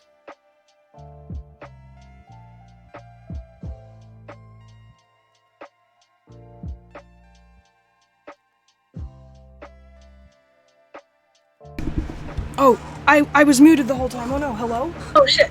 Oh, there we go. Hello. I was saying how Dove is literally just playing the Dies Irae only through chickens. It's right. Dies Irae.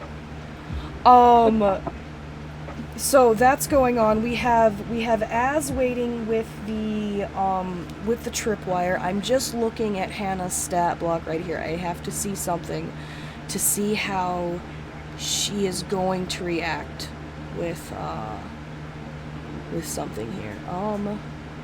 you know, when I put that rubber chicken in my inventory, I honestly did not expect it to be used like that. That's the best thing. But like, I'm really happy it's being used like this. Yeah, you know what? I'm gonna actually see. We're gonna go here and see if we can do this. I'm just gonna do a raw fucking. Never mind. Okay, so as all of this starts going on, the innkeeper's very confused. The ground is shaking. All of the candles and lanterns and flames are becoming very big. What was the third effect? I'm sorry. I changed them to like a sort of a sickly, deathly green color. Sickly, first. deathly, goblin-y, Maglobiac green. Yes. And he realizes that the closest door to him getting out of the building is probably his back door. He's going to start coming towards the back of the go through the storeroom and trip over onto the floor on that tripwire. We're going to pause that there because this is while the ground is shaking. Hannah is going to become overwhelmed with motherly instinct to take care of this child. Attempt to shush up herself. Hannah is not strong, nor does she have athletics. She just kind of starts to drag a child that is the same size of this halfling, drag Hush up to her room, going, It's all right, the goblins are back. I've got to get you upstairs to safety, and then I'll just go take care of them. Shush will go, it's okay, I'll go upstairs, you go. It's the first door on the left, sweetie, and she'll hand you her key. Okay. I will give everyone 1 round to prepare before Hannah gets to the back room to see what's going on, because that's where the source of the noise was. And while this store owner is currently sprawling on the floor, confused because of all of the effects going on, and their feet currently tangled in the tripwire. What would you like to do to prepare? We're just going to go down the line. I will again be preparing to snare, in order to perhaps hold this horrible booyah in place. Yes, wonderful. Slava. I forgot how letters work there for a second. So Slava, I think, is going to just kind of get ready to I think he's gonna probably hope to be very distracting with his chicken bagpipe right now. So he's gonna just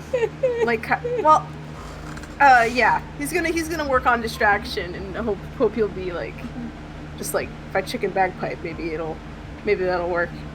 I don't really know if there's anything else he's gonna prepare necessarily. Oh well, the mage hand's still out, isn't it? Yes, we'll say that you cast so it right before. I'll let you say that you cast it again right before we prepared all of this. So you've got 1 minute. We've got 10 rounds of mage hand. Okay, so he'll have mage hand out as well. Sorry, I didn't mean to. I was just playing with it. No, it's no problem.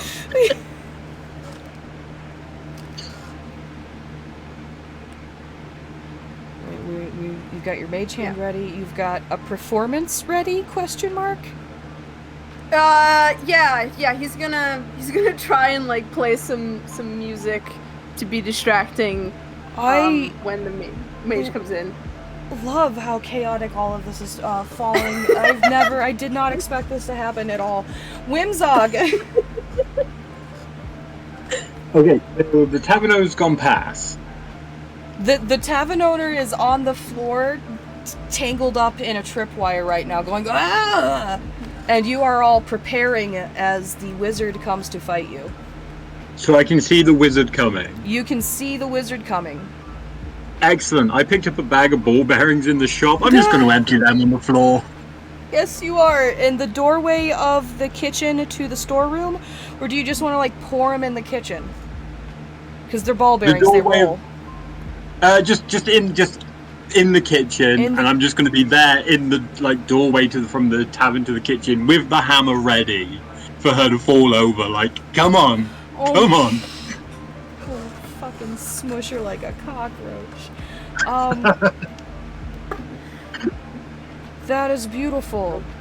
I need shush. As you go upstairs, the first door on whatever direction I said it was, you unlock the door. This woman looks like she's been held up here for a while. It looks like she plans on staying the winter here. There's books as if she's doing research in the area. And then there's all sorts of amenities, for she herself likes to be comfy. I need a d20 plus 5. Okay.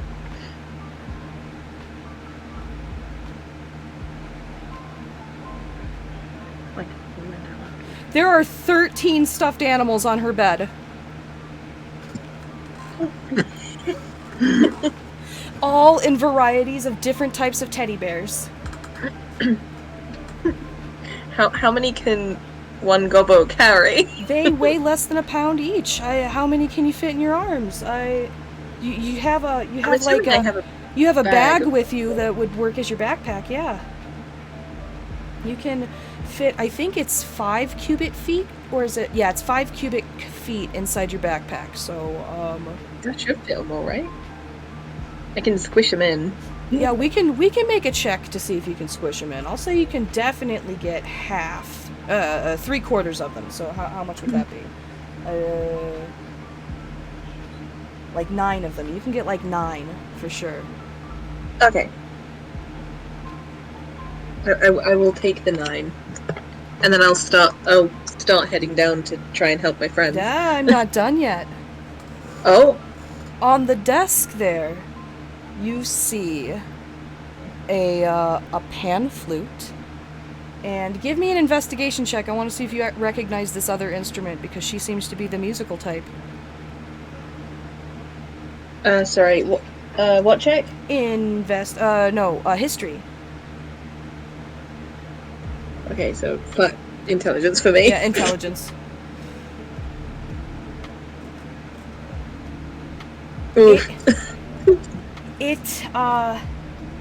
It looks almost like a soup ladle, only it has strings on it, and it's big.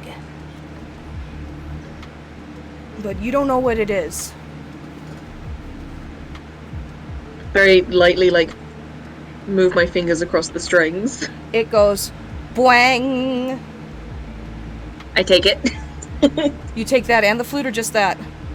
Both, yeah. Yeah, alright. The flute is small enough that you can fit it in your pocket, and this is too big to put on your, in your bag, but there's a strap on it. You can strap it right over you. I will do that. It's about as big as you are, but you can definitely move around with it.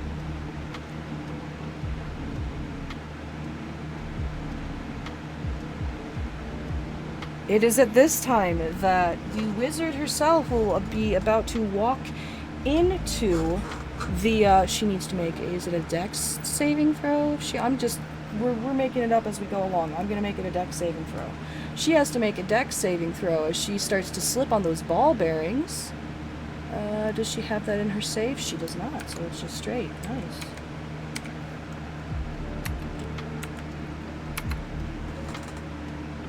and she falls prone, as very comically. Whoa, whoa, whoa, whoa, whoa, whoa, whoa, and she falls.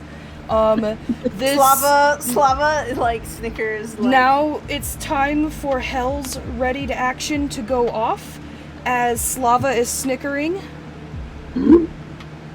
I'm just expecting Slava on the bagpipe to just play. Wah, wah, wah. I or love like block, to be honest.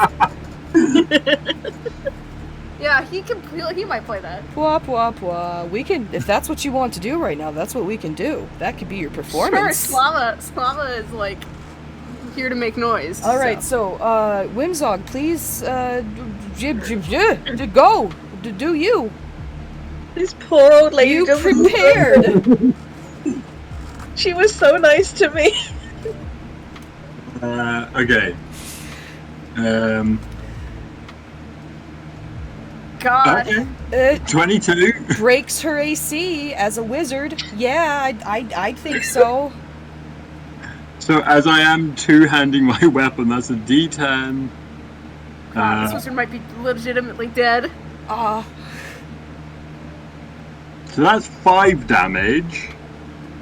Okay. And then okay, that's what I was waiting for. As a war priest, I Yep. can use my bonus action to make an additional attack. Please.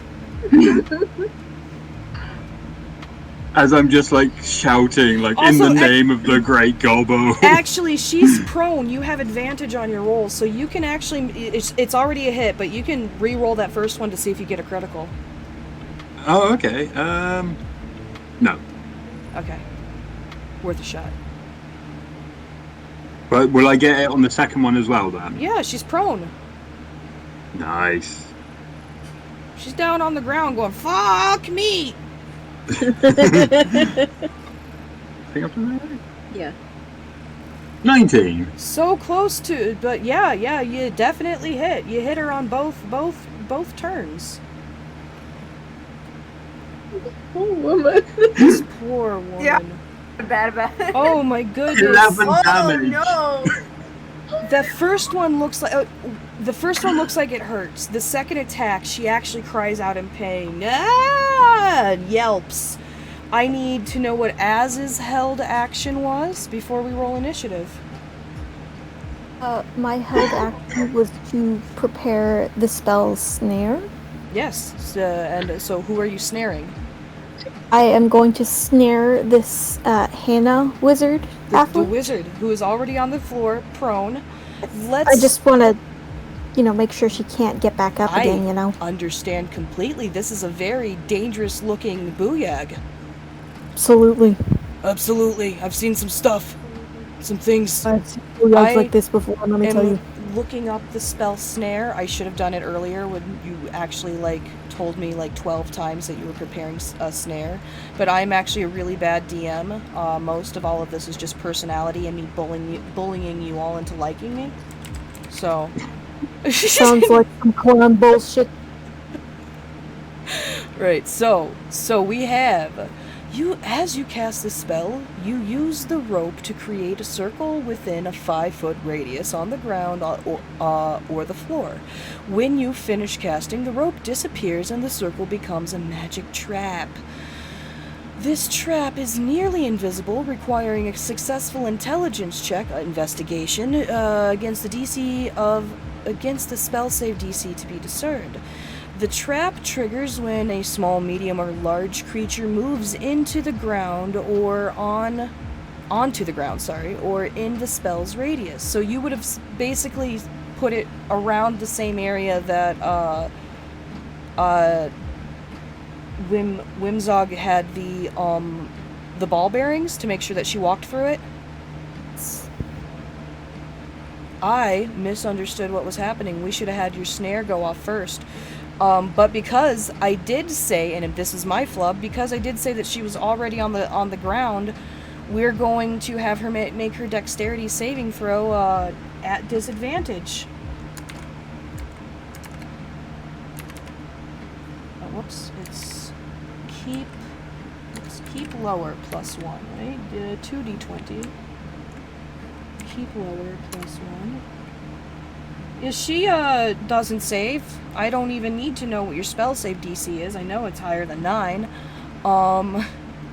So she is completely incapacitated she's now incapacitated, everyone. She's Fantastic. restrained. So I'm gonna shout at her. That's right. Know our names. Fear us, you horrible booyog. We will rescue our gobbo, and we will be triumphant. The tribe will be strong this winter, no freezings. We'll have the cozies. We'll have the snugs. And you will have the bitter taste of defeat. Oh my god.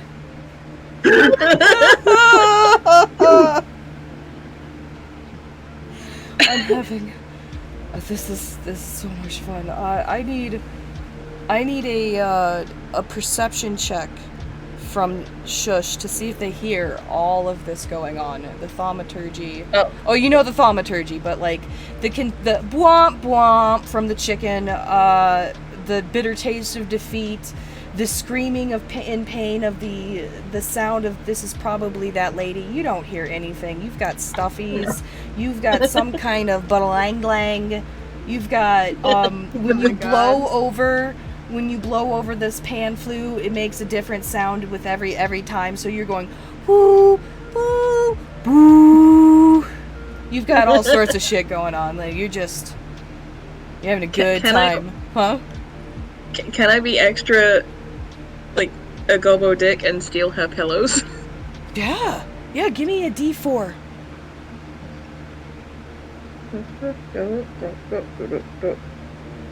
She had 4 pillows! Luxury. Is that wizard school just comfiness?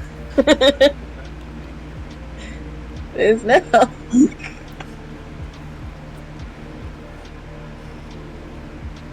We have everything we need. Hannah Humble Tubble, the Wizard of Snugs. I just forgot. You look like a human child dressed in what I assume to be goblin garb. Dressed in a big ass fur coat right now. Okay. So, we've resolved all of the readied actions. Everyone roll initiative, including me. Okay. Because she is restrained, but she has the ability to try and get out of this snare trap. And you also have an innkeeper to that could potentially be trying to get off the ground right now. I need to find his stats too. Right there. They each get a +1 to initiative. Oh, Slav. Oh shit. Is ready to go. What'd you get? Slav was born ready. Everybody's great. Alright, so we have a 12. So we've got a 13 and a 14 there. Yeah. Slava, what are you doing as there are 2 humans on the ground? Or no, yeah, there's a human and a halfling on the ground, wriggling. I didn't really think this far ahead, even though I should have. He is going to. I feel like that's spoken like a true Slava. Yeah. Honestly, it is in character. So he is going to. Let's see. I'm so sorry. I wish I had my thoughts in order. So he is going. Okay, he is going to look at the innkeeper on the. He's getting up, right? Trying to get up. Oh, he's trying to get up. Oh, he won't get up. Yeah. So he's going to. He's just prone right now from falling down. Like he has no restraints on. He won't get up. The innkeeper and say, "You're human." No. You call yourself innkeeper, but you can't even keep yourself upright, and cast vicious mockery. How does vicious mockery work? This is actually my first vicious mockery. Hold up. you have to. So if the person can hear the thing I say, then they take 1d4 psychic damage. I think. Well, they might have to make a save. Yeah, that's what I'm Hold on, wondering. I have what it. the I have the save spell is. list. I have it all Wisdom here. saving throw. Okay. Yeah, it's a wisdom saving throw. That's not the right character. Where is Lava? Here we go. Oh, that's not how that works. Not 20, everyone! Yeah, 10, he probably doesn't save. You have to succeed on a wisdom saving throw, or take 1d4 psychic damage and have disadvantage on the next attack roll that the target makes before the end of its next turn. Yeah, so I'm pretty sure your spell save is higher than, 10, right? Yes, it's a 12. Yeah, so he fails. Please give me your damage. Okay.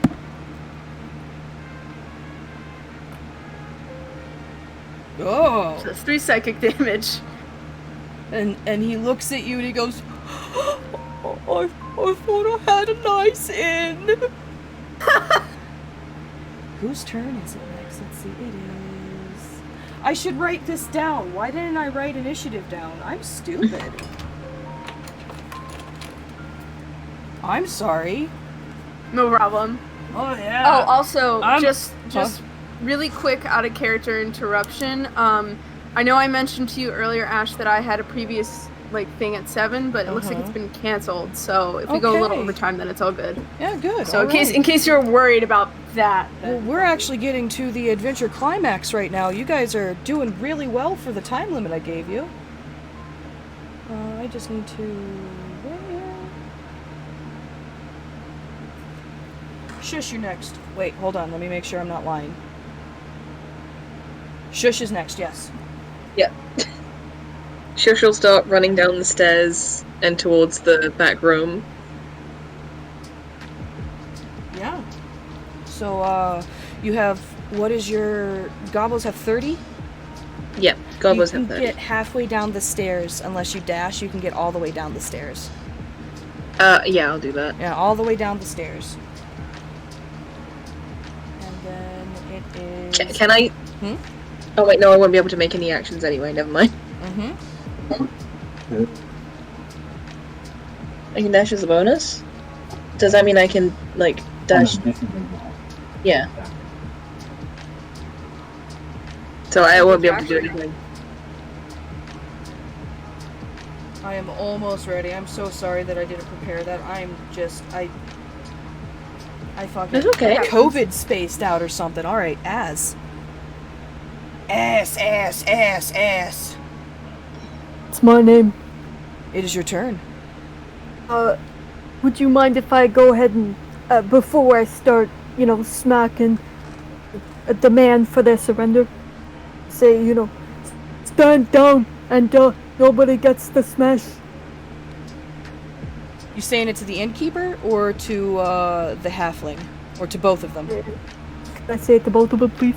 Yeah, say it to both of them, please. And give me a separate persuasion check for each of them. Got it. This isn't gonna go well, though.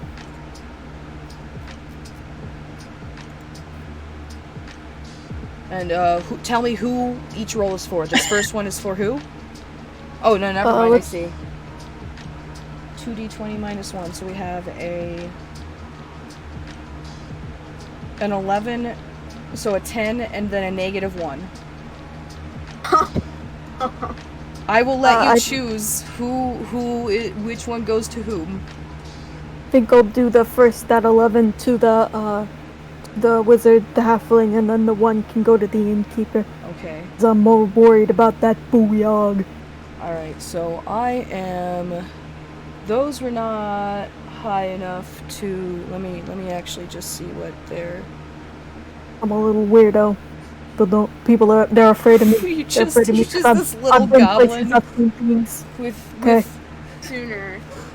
But would it be possible for Slava to aid at all or persuade separately? You have already taken your turn.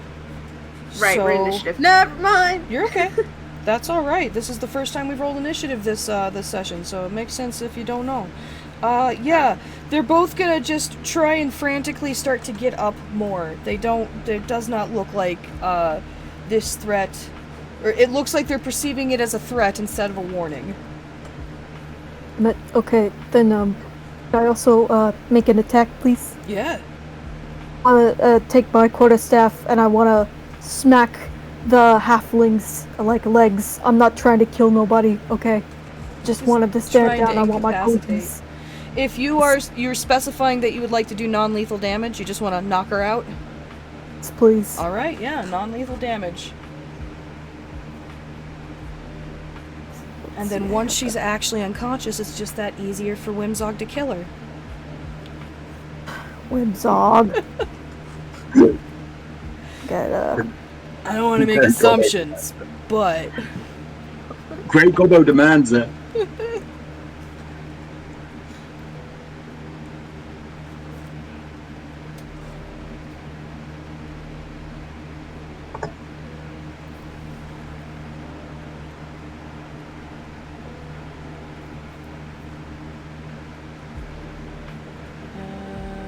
so I need the attack first. And so it should be a D20. Sorry. What are you attacking with? It's a quarterstaff. Oh yeah, your so- quarterstaff. Sorry, so it's whatever your melee is.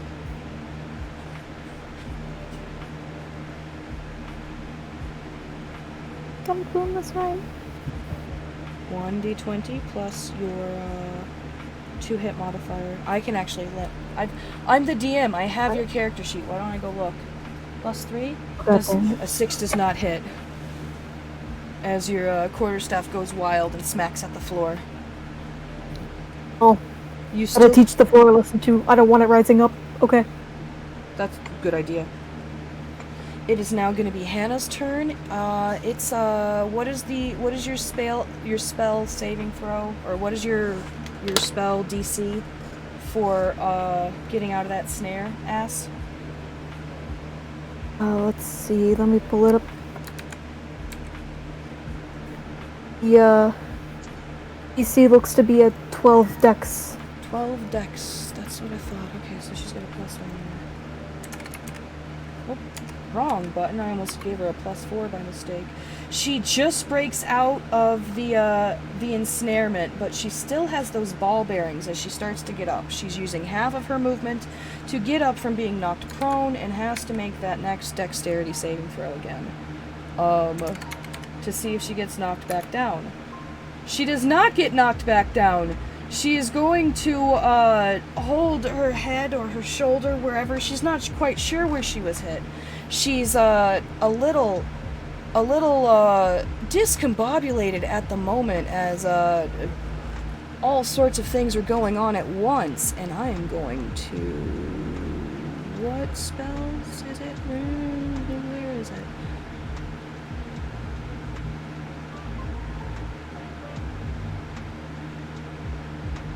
Yeah, she's gonna pull a wand, or spell focus. It does not look like when I describe a wand, how this wand has spells in it. It does not look like there are charges on it. It just looks like a regular spell focus wand.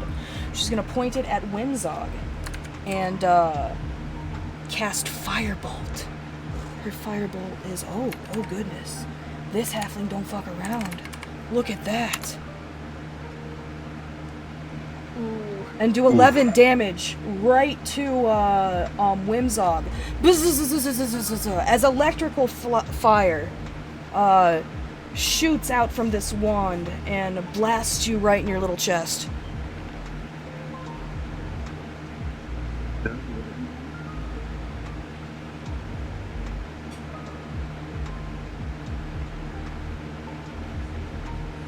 Was that 11 damage, did you say? That was 11 damage of a firebolt. Nice. You're like, yes, I love this. That's exactly what I wanted to happen today.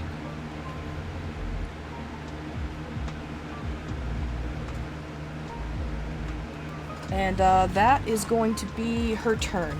Sorry, it is the Keeper's turn. He is going to use half of his motion to get up, look and see that he is surrounded by goblins, and use the other half of his movement to try and run out his back fucking door.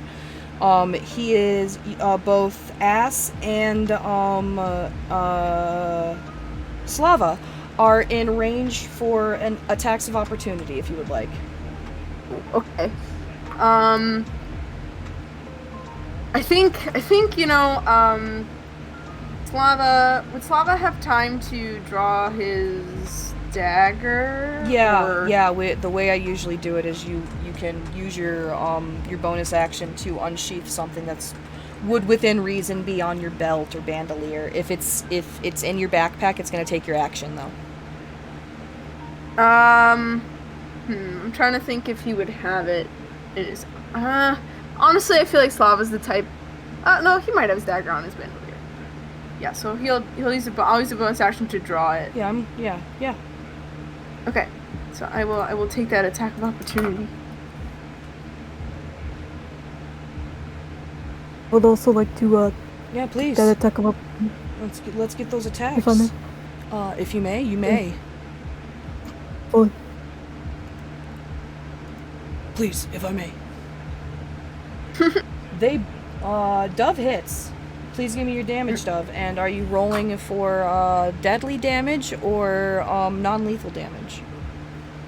I think I'll do non-lethal. I'll go for like a nice welt, you know? Fair enough.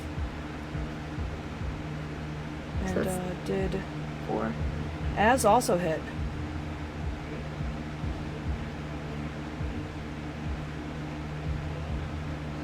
Okay, yeah, he doesn't look good as he gets away. And he's right at the door as he gets away, and you guys get your attacks. We've got Whimzog is bringing up the rear. You were just blasted in the chest by a wand.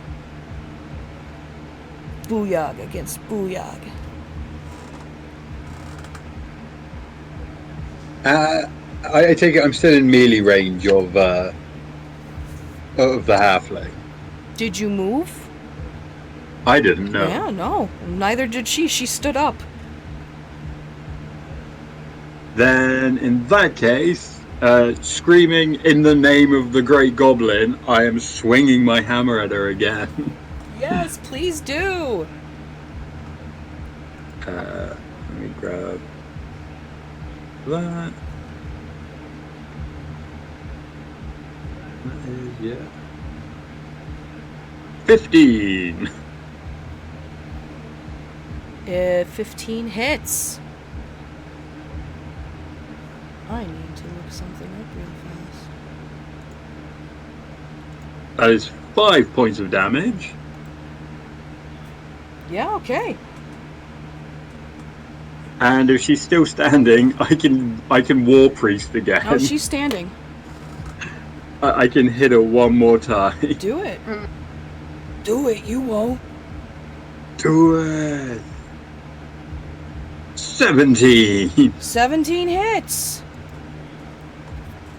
I might not even need to look this spell up. Holy shit. Another 5 damage. Yeah. Okay. She's not looking good. Where did my pin? There it is. Yeah, she's not looking good. We'll say that. It is cast instantaneously. Never mind. Oh no, casting time bonus action. Okay. Perfect. Yeah, so would you like to move, Whimzog?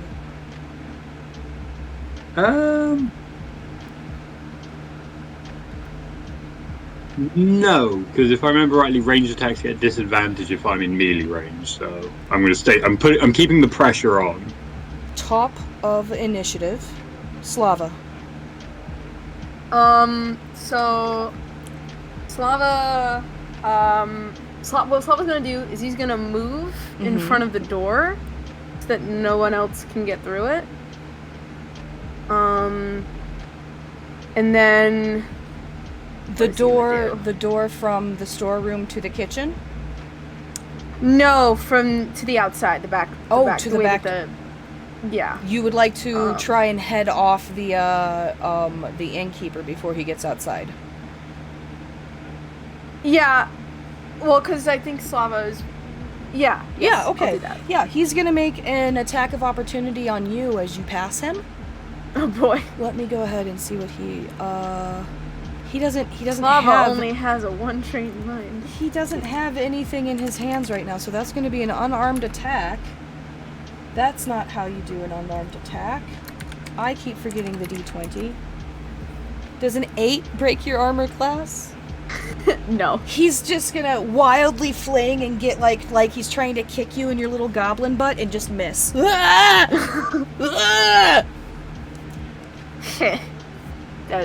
That's funny. So you've used about half of your movement. Okay. So while Slava is while he's blocking the doorway, he's going to kind of put away his, not put it away, but kind of get his bagpipe like kind of to the side, and then have his mage Right, hand, just which is pull still it there. up and ready, right? Yep, and then he's going to, basically he's going to walk a little forward, and then have the mage hand kind of trip him, so he falls, like make a pratfall into the ground. And then as he does that, he will cast Tasha's Hideous Laughter, in the hope of that his All right. pratfall will make. Mage hand.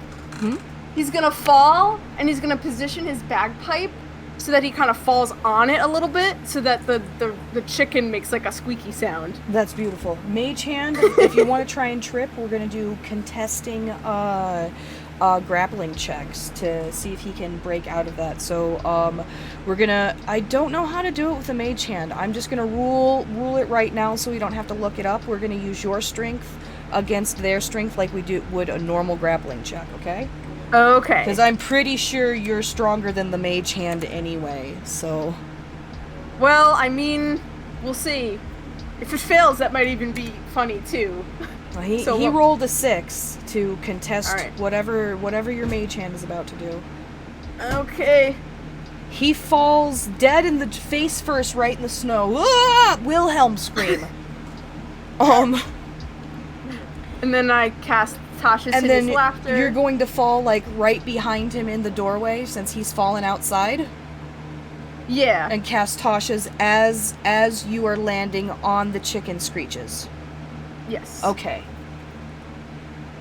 Just want to So that would be a... So it's a wisdom saving throw for everyone in 30 feet. And what is... I think everyone goes into laughter and then becomes prone if they fail. Sorry, let me get my thing so I can read it.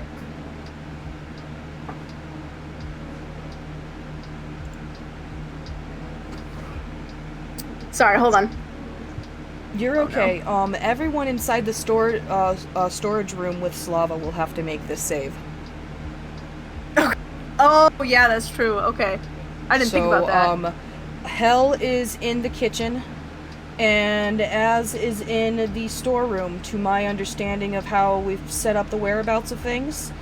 Just as Shush is still in the main tavern room, so Az will also have to make the saving throw. Let me... I mean, you know what? I think since Lava's in it for the funds, that's fine. it's for the lulz. It's for the Tasha's lulz, Hideous Laughter is exactly. only a creature of your choice. Oh, it is. Okay. Then never Yeah, mind. it's not everybody. He makes. Oh, so it's just one person. Thank you for correcting Okay. me, Hel. So then, actually, if it's targeted, because I thought it was also a range too. If it's targeted, then I'm gonna target the wizard. My glasses just broke. Hmm? My sunglasses just broke while I was wearing them. They just Oh no! snapped, right? Aw. It's alright. This will be cooler. I've got the sunglasses Saiyan scanner now. It's over 9,000. Okay. Yes, So. please. So the wizard will have to make a wisdom saving throw. If she fails, she will fall prone, becoming incapacitated and unable to stand up for the duration. Oh, actually, she's already incapacitated. You are isn't she? casting it on the wizard, not the storekeep. No, actually, I'm gonna cast it on Storekeep because I just remembered that the wizard is already incapacitated. So. No, she got out of that. Yeah, she got out of that. She's standing now. She's got her wand out. She blasted Whimsog in the chest with a firebolt. Oh, never mind. I'm so sorry. I got confused. Well, yeah. So then I'll cast it on the wizard since she's the one that. Yeah, you can still see the wizard. Yeah, absolutely. So never mind. Yeah, I will have so to I need to re-roll that save then because she actually has something in her wisdom. That's not. Why did I keep forgetting the D? Or maybe my D button isn't working unless I really. Yeah, I think my D is sticky. Well, that was not a save. That was less than a save. Nice. So how long is she laughing for? Up to a minute. Up to a minute. Okay. And that would be your turn?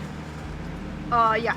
Shush. Well, I think I already used my bonus action to pull up my dagger. You've used your bonus action. You took an attack of opportunity. You've used half of your movement. You can use the other half. But other than that, I think you've done everything. Yep. And then. Wait, can I use my other half movement to get up after I've cast the spell? Yes. Okay. Let me do that, so I'm not lying on the ground next turn. You are standing up. Perfect. Nice. Shush. Right. How far is it from the stairs to the kitchen? 20 feet. Oh, okay, that's not bad. I'll start running over, and as I get to it, I'll drop the pillows that are in my arms. Okay. Just, like, throw them to the side, because I can grab them in a minute. And I'll have a quick look in and, like, survey the situation. She doesn't look good. And, but you can see just a big old scorch mark on Whimsog's chest from her wand. Or what you would assume to be her wand, because she's pointing it right at him.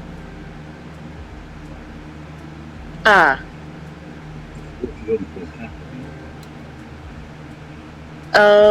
How far is it from the door to, where she is?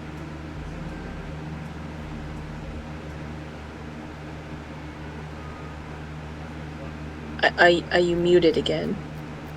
What? I asked how... Hello? I asked how far it was from the door to where she is. Oh, I'm sorry. I was looking over something and my ears just turned off or something. She is... That room is 10 by 10. So she's in the middle of the room. There's 5 feet.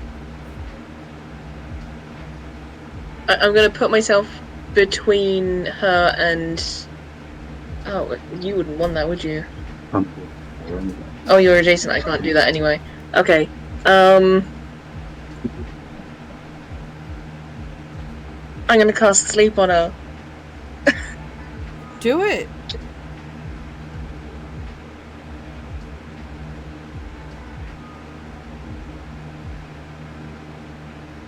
She falls unconscious, just right there. We are not out of initiative yet. The store owner is still trying to get away. Is there anything else you'd like to do on this turn? I don't think there's anything else I can do. Okay. As connection with you. That store owner, So you have just witnessed the halfling fall to the ground asleep, and the large tall man is still scrambling, trying to get away from these terrifying goblins. So I'm going to say to the man who is running away, I am once again asking you to surrender. Give me a persuasion check with advantage, please. Oh boy. It's amazing.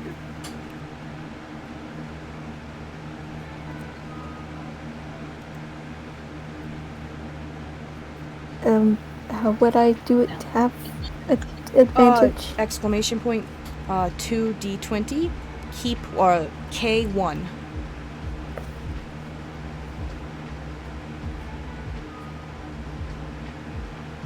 Oh, nat 20. Now, nat 20s don't necessarily mean that you just succeed and everything like that. But this situation does call for, he's on the ground, he's flailing. He'll, instead of getting up, he'll turn over. I'll say that initiative has dropped for now, and he'll just sit there and go, whoa, whoa, whoa, what do you want? I surrender, I surrender, I surrender. Oh, wait, sorry, wrong accent. Oi, what do you want? I surrender, I surrender, I surrender. Say, I want you. Come in here and sit down, okay? I'm not here to hurt you, okay? Not even the booyah. Not even this horrible booyah, okay? You know what we're here for. We're out here for the winter cozies, and that's it, okay? I have no idea what you're here for. Is that a bag of beans out here in the snow? Don't worry about it. All we're here for is what we need to survive. And then we will leave, okay? You let us do what we need to do and we'll leave you alone, okay? You promise not to kill me? Of course. I don't need to kill you, and frankly, don't want to, okay? Might tie you up just in case. Insurance purposes. Okay? I'm not gonna kill you. Slava, like, clears his throat and is like, we are trying to survive winter, and we just came to get supplies. We'll leave you be. Do we have everything we need? He looks, he sees,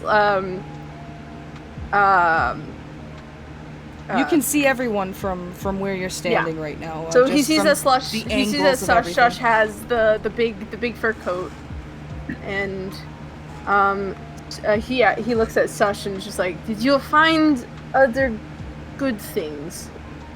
Found all things. Oh, big hole. Then if you just let us leave now, we will not trouble you.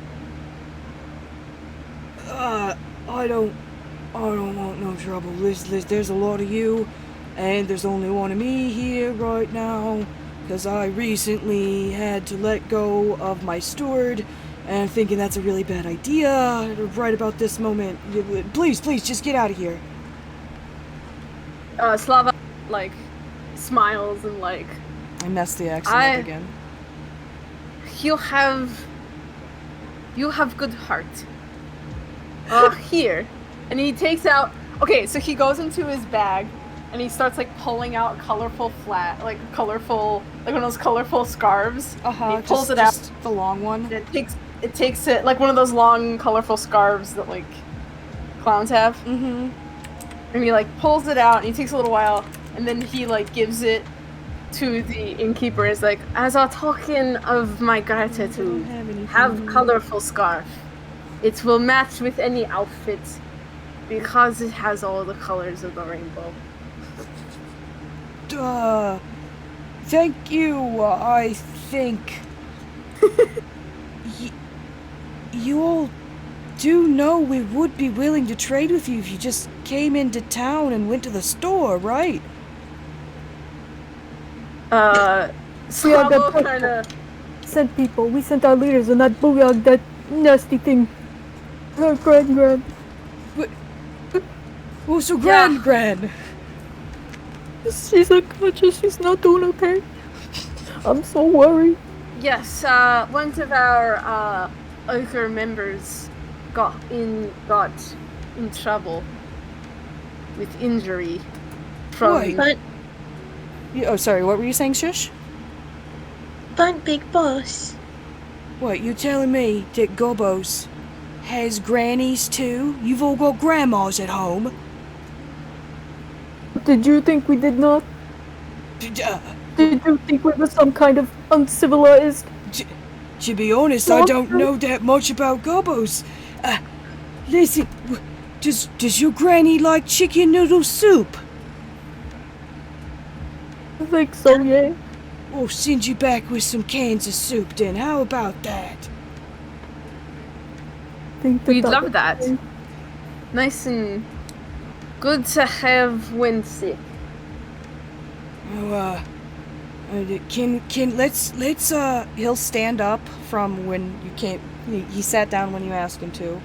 He'll start kind of shuffling around all of you to try and get back into his kitchen, and just look at Hannah there with just asleep on the floor, ball bearings spread out, some bruises from all of the hammers.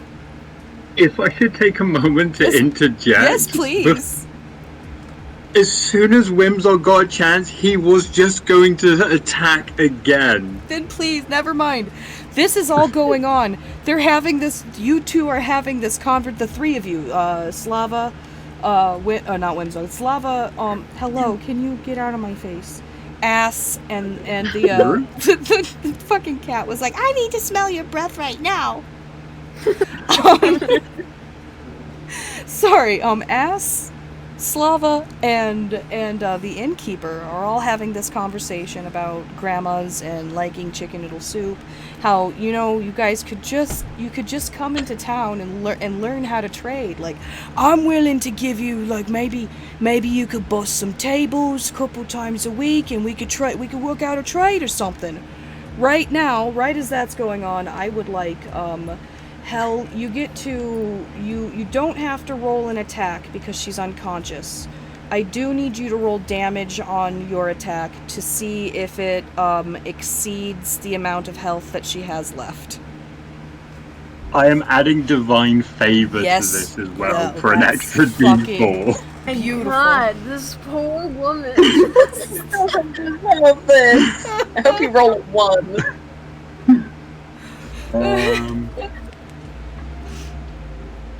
Do I do 1d10 plus 1d4? Yes, please. Plus. You could, yeah, that would be how you do it. Plus my strength. No. Oh, it's just enough. She had 4 hit points left.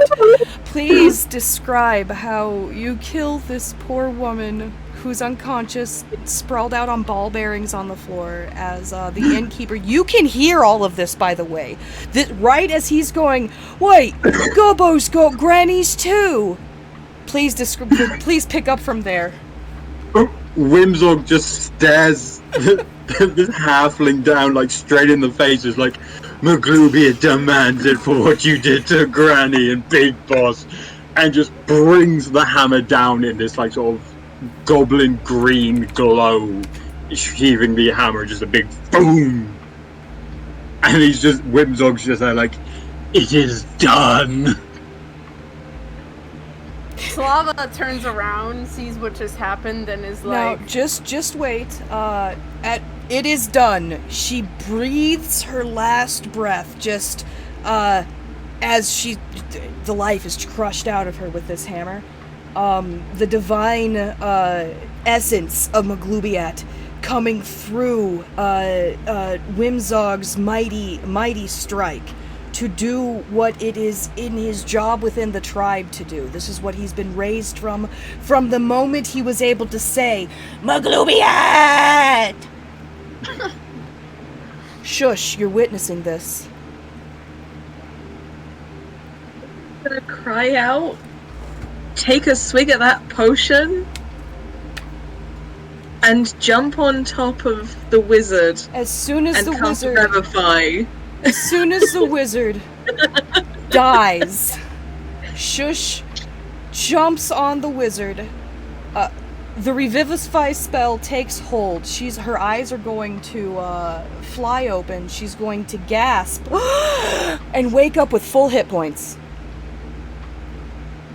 But it's okay, because I'm on top of her at the moment. I still look like the child. Yeah, that's where we're leaving it.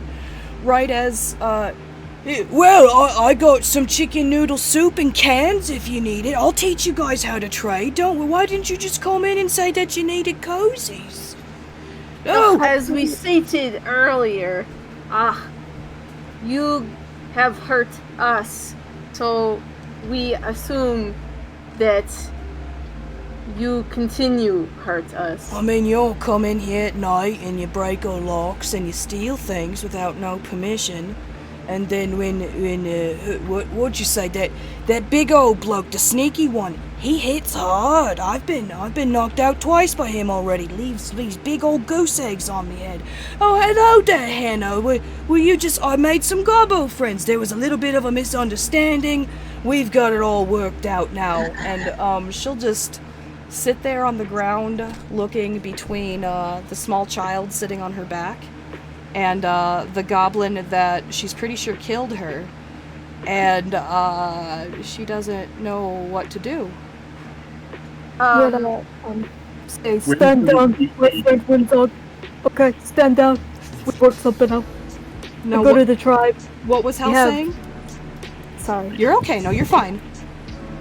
Just clarifying that Whimsog is equally confused by what's going on. Like, wait, Oh, what? good. Yeah, Whimsog is just as confused. You felt it. You killed her. You watched. You've gone hunting before. You've snare trapped a rabbit or two. You know what it looks like when something like exhales its last breath. That's what that was. And then she immediately went and is confused and alive again. As Az is talking about standing down, everything's okay, you're nothing to see, don't worry about it, we just need the cozies. Slava, comes over to Hannah and asks, Did you help this child? You can't have her. That's not what I said. Did you help her? Why wouldn't I? She was lost in the snow. He looks to Shush, kind of trying to ask subtly should I tell her the truth? Oh, he's gonna talk in Goblin because that's a language they can speak, and he's gonna assume that the lady doesn't know how to speak Goblin.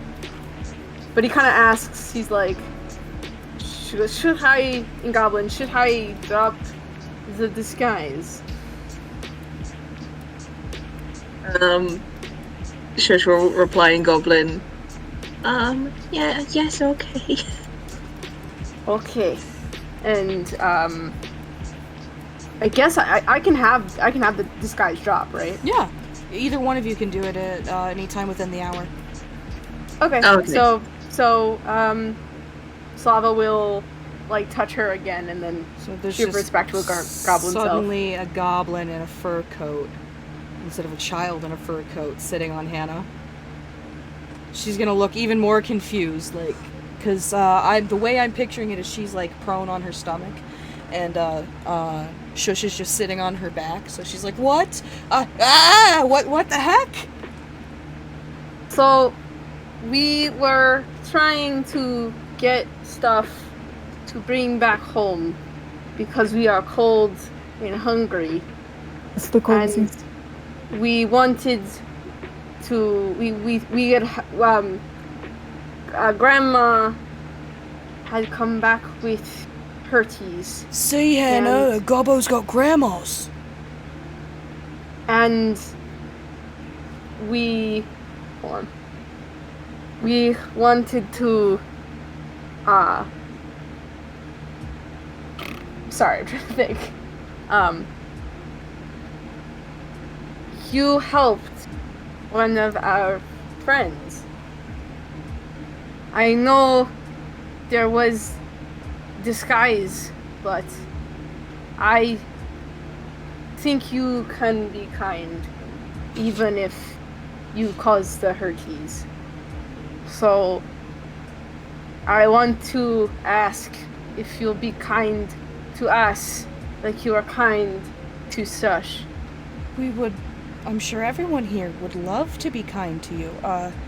Are you willing to understand that when you take things without a monetary exchange or asking for permission, that's considered looting? Do not understand word. Looting What do you mean? is bad. They're all just. I love how this is happening, in this kitchen. But Explain. This is confusing. Well, and the two of them are going to try and explain the concept of ownership and property and taxes and, you know, how you need to have money in order to exchange goods and services instead of just mutual aid. We try and counter-argue that if we need thing, we take thing. If we don't need it, we leave it for someone else. Yeah, so you just... We're just going to get into a debate about different ideologies. Philosophical discussion. I will say that by the end of this philosophical discussion, we don't need to make any rolls of persuasion or anything. You have persuaded these two people to be friendly enough to you. They've come to the conclusion, or you can all agree to disagree on this whole property thing together. But if you guys are willing to, when you need things, come into town in daylight and be willing to maybe help around the tavern or the shop, they'll give you the things that you ask. Just give it to you. Slava says, I could provide juggling routine for tavern. Well, we ain't got no bar. Can I see this juggling? Slava gets more excited than he has been this whole entire time. As he pulls out his 7 balls and, like, gets his mage hand ready too, and starts juggling. Give me all of them. You've been so good at role playing. I want to give you inspiration. Please, thank you. Give me a performance check of your juggling. Sure. You have inspiration. I know it's the end of the session. It's not going to help that much now unless you actually want to use it. But I enjoy how much you're dedicated to this character. Oh, thanks. I appreciate it. Ooh, that's pretty good. Nice. Yeah! Well, that's exactly what we'll build you a stage in the corner. It's been so long since I had stage. And he actually starts to tear up. Your very own stage, that was, oh my god, that's the most interesting thing I've ever seen. And you'll see Hannah just kind of look and go like, I literally just do magic. Like, that's what I do. Yeah, but you ain't no juggle with no magic. Slava does not mention that mage hand is technically magic.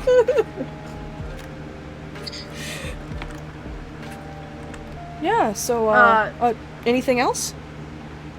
I mean, that's all Slava wanted to say. Yeah. He's happy with the idea of him having his own stage to perform. How does all of the other goblins feel about this potential peace treaty they've worked out between their tribe and this village? Don't know. Don't On the one hand, sounds good. Sounds like it would be good for the tribe, good for all of us. It's hard to trust these humans. I mean, we're willing to teach you. You wants to learn vocational jobs or anything, we could teach you how to read and how to do the maths. Oh, reading. I know what that is. Oh yeah, okay, so you guys want to check with Big Boss then, right? Or, sorry, that is Ass's suggestion to check with Big Boss. Slava is already picturing what his stage is going to look like. He's gonna be, like, in a corner, like, starting to practice some jokes. Slava's literally just walked off into the main area of the inn, going, maybe my stage will be here. Maybe it'll be he's here. like, will they, like, could I repeat bagpipe chicken act? How do Whimzog and Shush feel about this? I think you go first. Whimzog is somewhat conflicted, but can see the benefit of it. Is there like an empty jug or something nearby? Absolutely. In like a sort of silent sign of like acceptance, I'll use create water to fill the jug with water and basically like place it next to the wizard as like a, here, you might be thirsty, and then just walk off. Fucking beautiful. Shush. Can I come into town and get more hot chocolate and, stuffies? Well, of course! We get you all the hot chocolate you want, little one. A little head pat.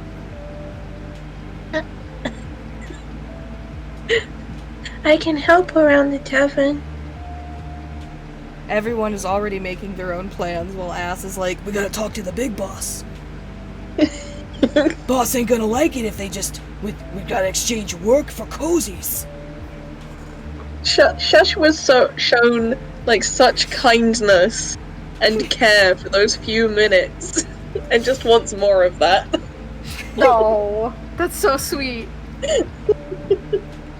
Has taken the stick back out with the notches on it and is beginning to like rub it in their hands and like sort of shift about nervously. Second that he starts to lose confidence, he just kind of gets all nervous and stuff. Aww. Alright, so you have agreed to go talk to Big Boss about all of this. The adventurer and the innkeeper have let you keep the cozies you've collected. After all, it was just some 3 pounds of chocolate and like, what is it now, 20 pillows? Yeah. 14. Yeah. Nothing too extravagant has gone missing, other than Hannah will explain to Shush, who is wearing her instrument on her back, that is a banjo, and you are more than welcome to practice learning it. Big Boss is more than impressed as you come back. Yeah. More cozies? Not just these, but tradesies cozies. Yeah, I can do juggling routine for all cozies we want. Juggle for... Juggle for cozies! Yeah. So smart, Slava! And also, bagpipe chicken routine that I just tried today. And then he pulled out his bagpipe with the chicken still attached. And does it again. I feel like Bagpipe Chickens is like right up there on top tier, like the top 10 pop like songs on like the Goblin hit list. Everyone loves it. Also, yeah. That chicken noodle soup was just what Granny needed. She's coming back to full strength as you give her some of those soupsies. 9 blankets, 18 pillows, 16 chocolate, 10 stuffies, 1 bean bag, 3 instruments, and a fur coat. I will say that 10-pound bag of coffee beans is more or less kind of like a bean bag for you small gobbos. Yeah. Like a bean bag chair. And it smells nice too. Although actually it's been sitting in the snow, so maybe it doesn't. I mean, either way, wet coffee smells like coffee. Yeah. As the sun rises and the blizzard parts, you and your goblin clan can rest assured that they will be able to go down into the town of into the village of Little Humbletown during the daylight hours and trade your work for goods. It turns out that humans and goblins are all just people, and they can learn how to get along. And thus concludes our evening tale of how the goblins saved themselves for winter with the Cozies. Hell yeah. Hell yeah. That's such a wholesome ending, though. I'm so happy. I love it. This, sorry, I'll let it go ahead. Talk. I thought it was gonna go, like, real dark at the end when Whimsicott, like, killed the wizard, but then Shush came in and, made it wholesome again. I I'm honestly happy the way thought that you guys were going to spend too much time outside and that Revivify was going to go to, like, bringing someone back from the... I mean, it did. But, like, one of you guys... yeah. I definitely remembered that Shush had that and didn't forget and just like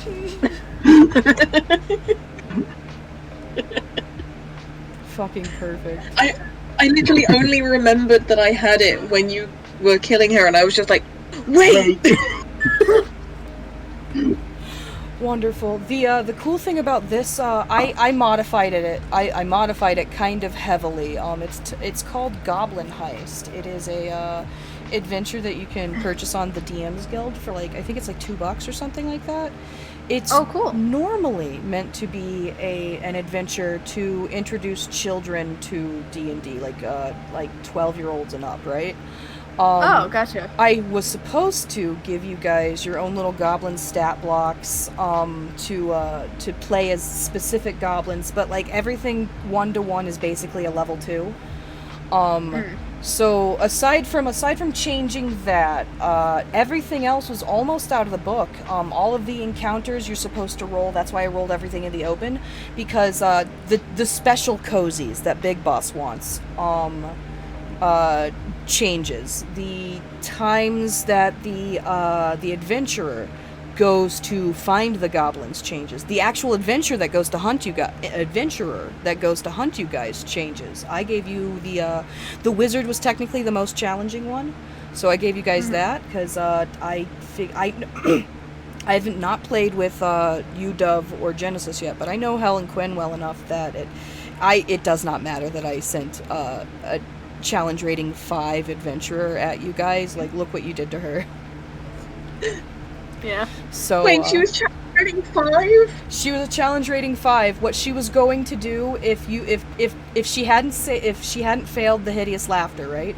She was going to misty step to where you were, cast fly on herself, grab you, and get out the door, because she was going to try and get the child safely away from the goblins. But the hideous laughter incapacitated her, and so she wasn't able to get her bonus action misty step off. Mercy.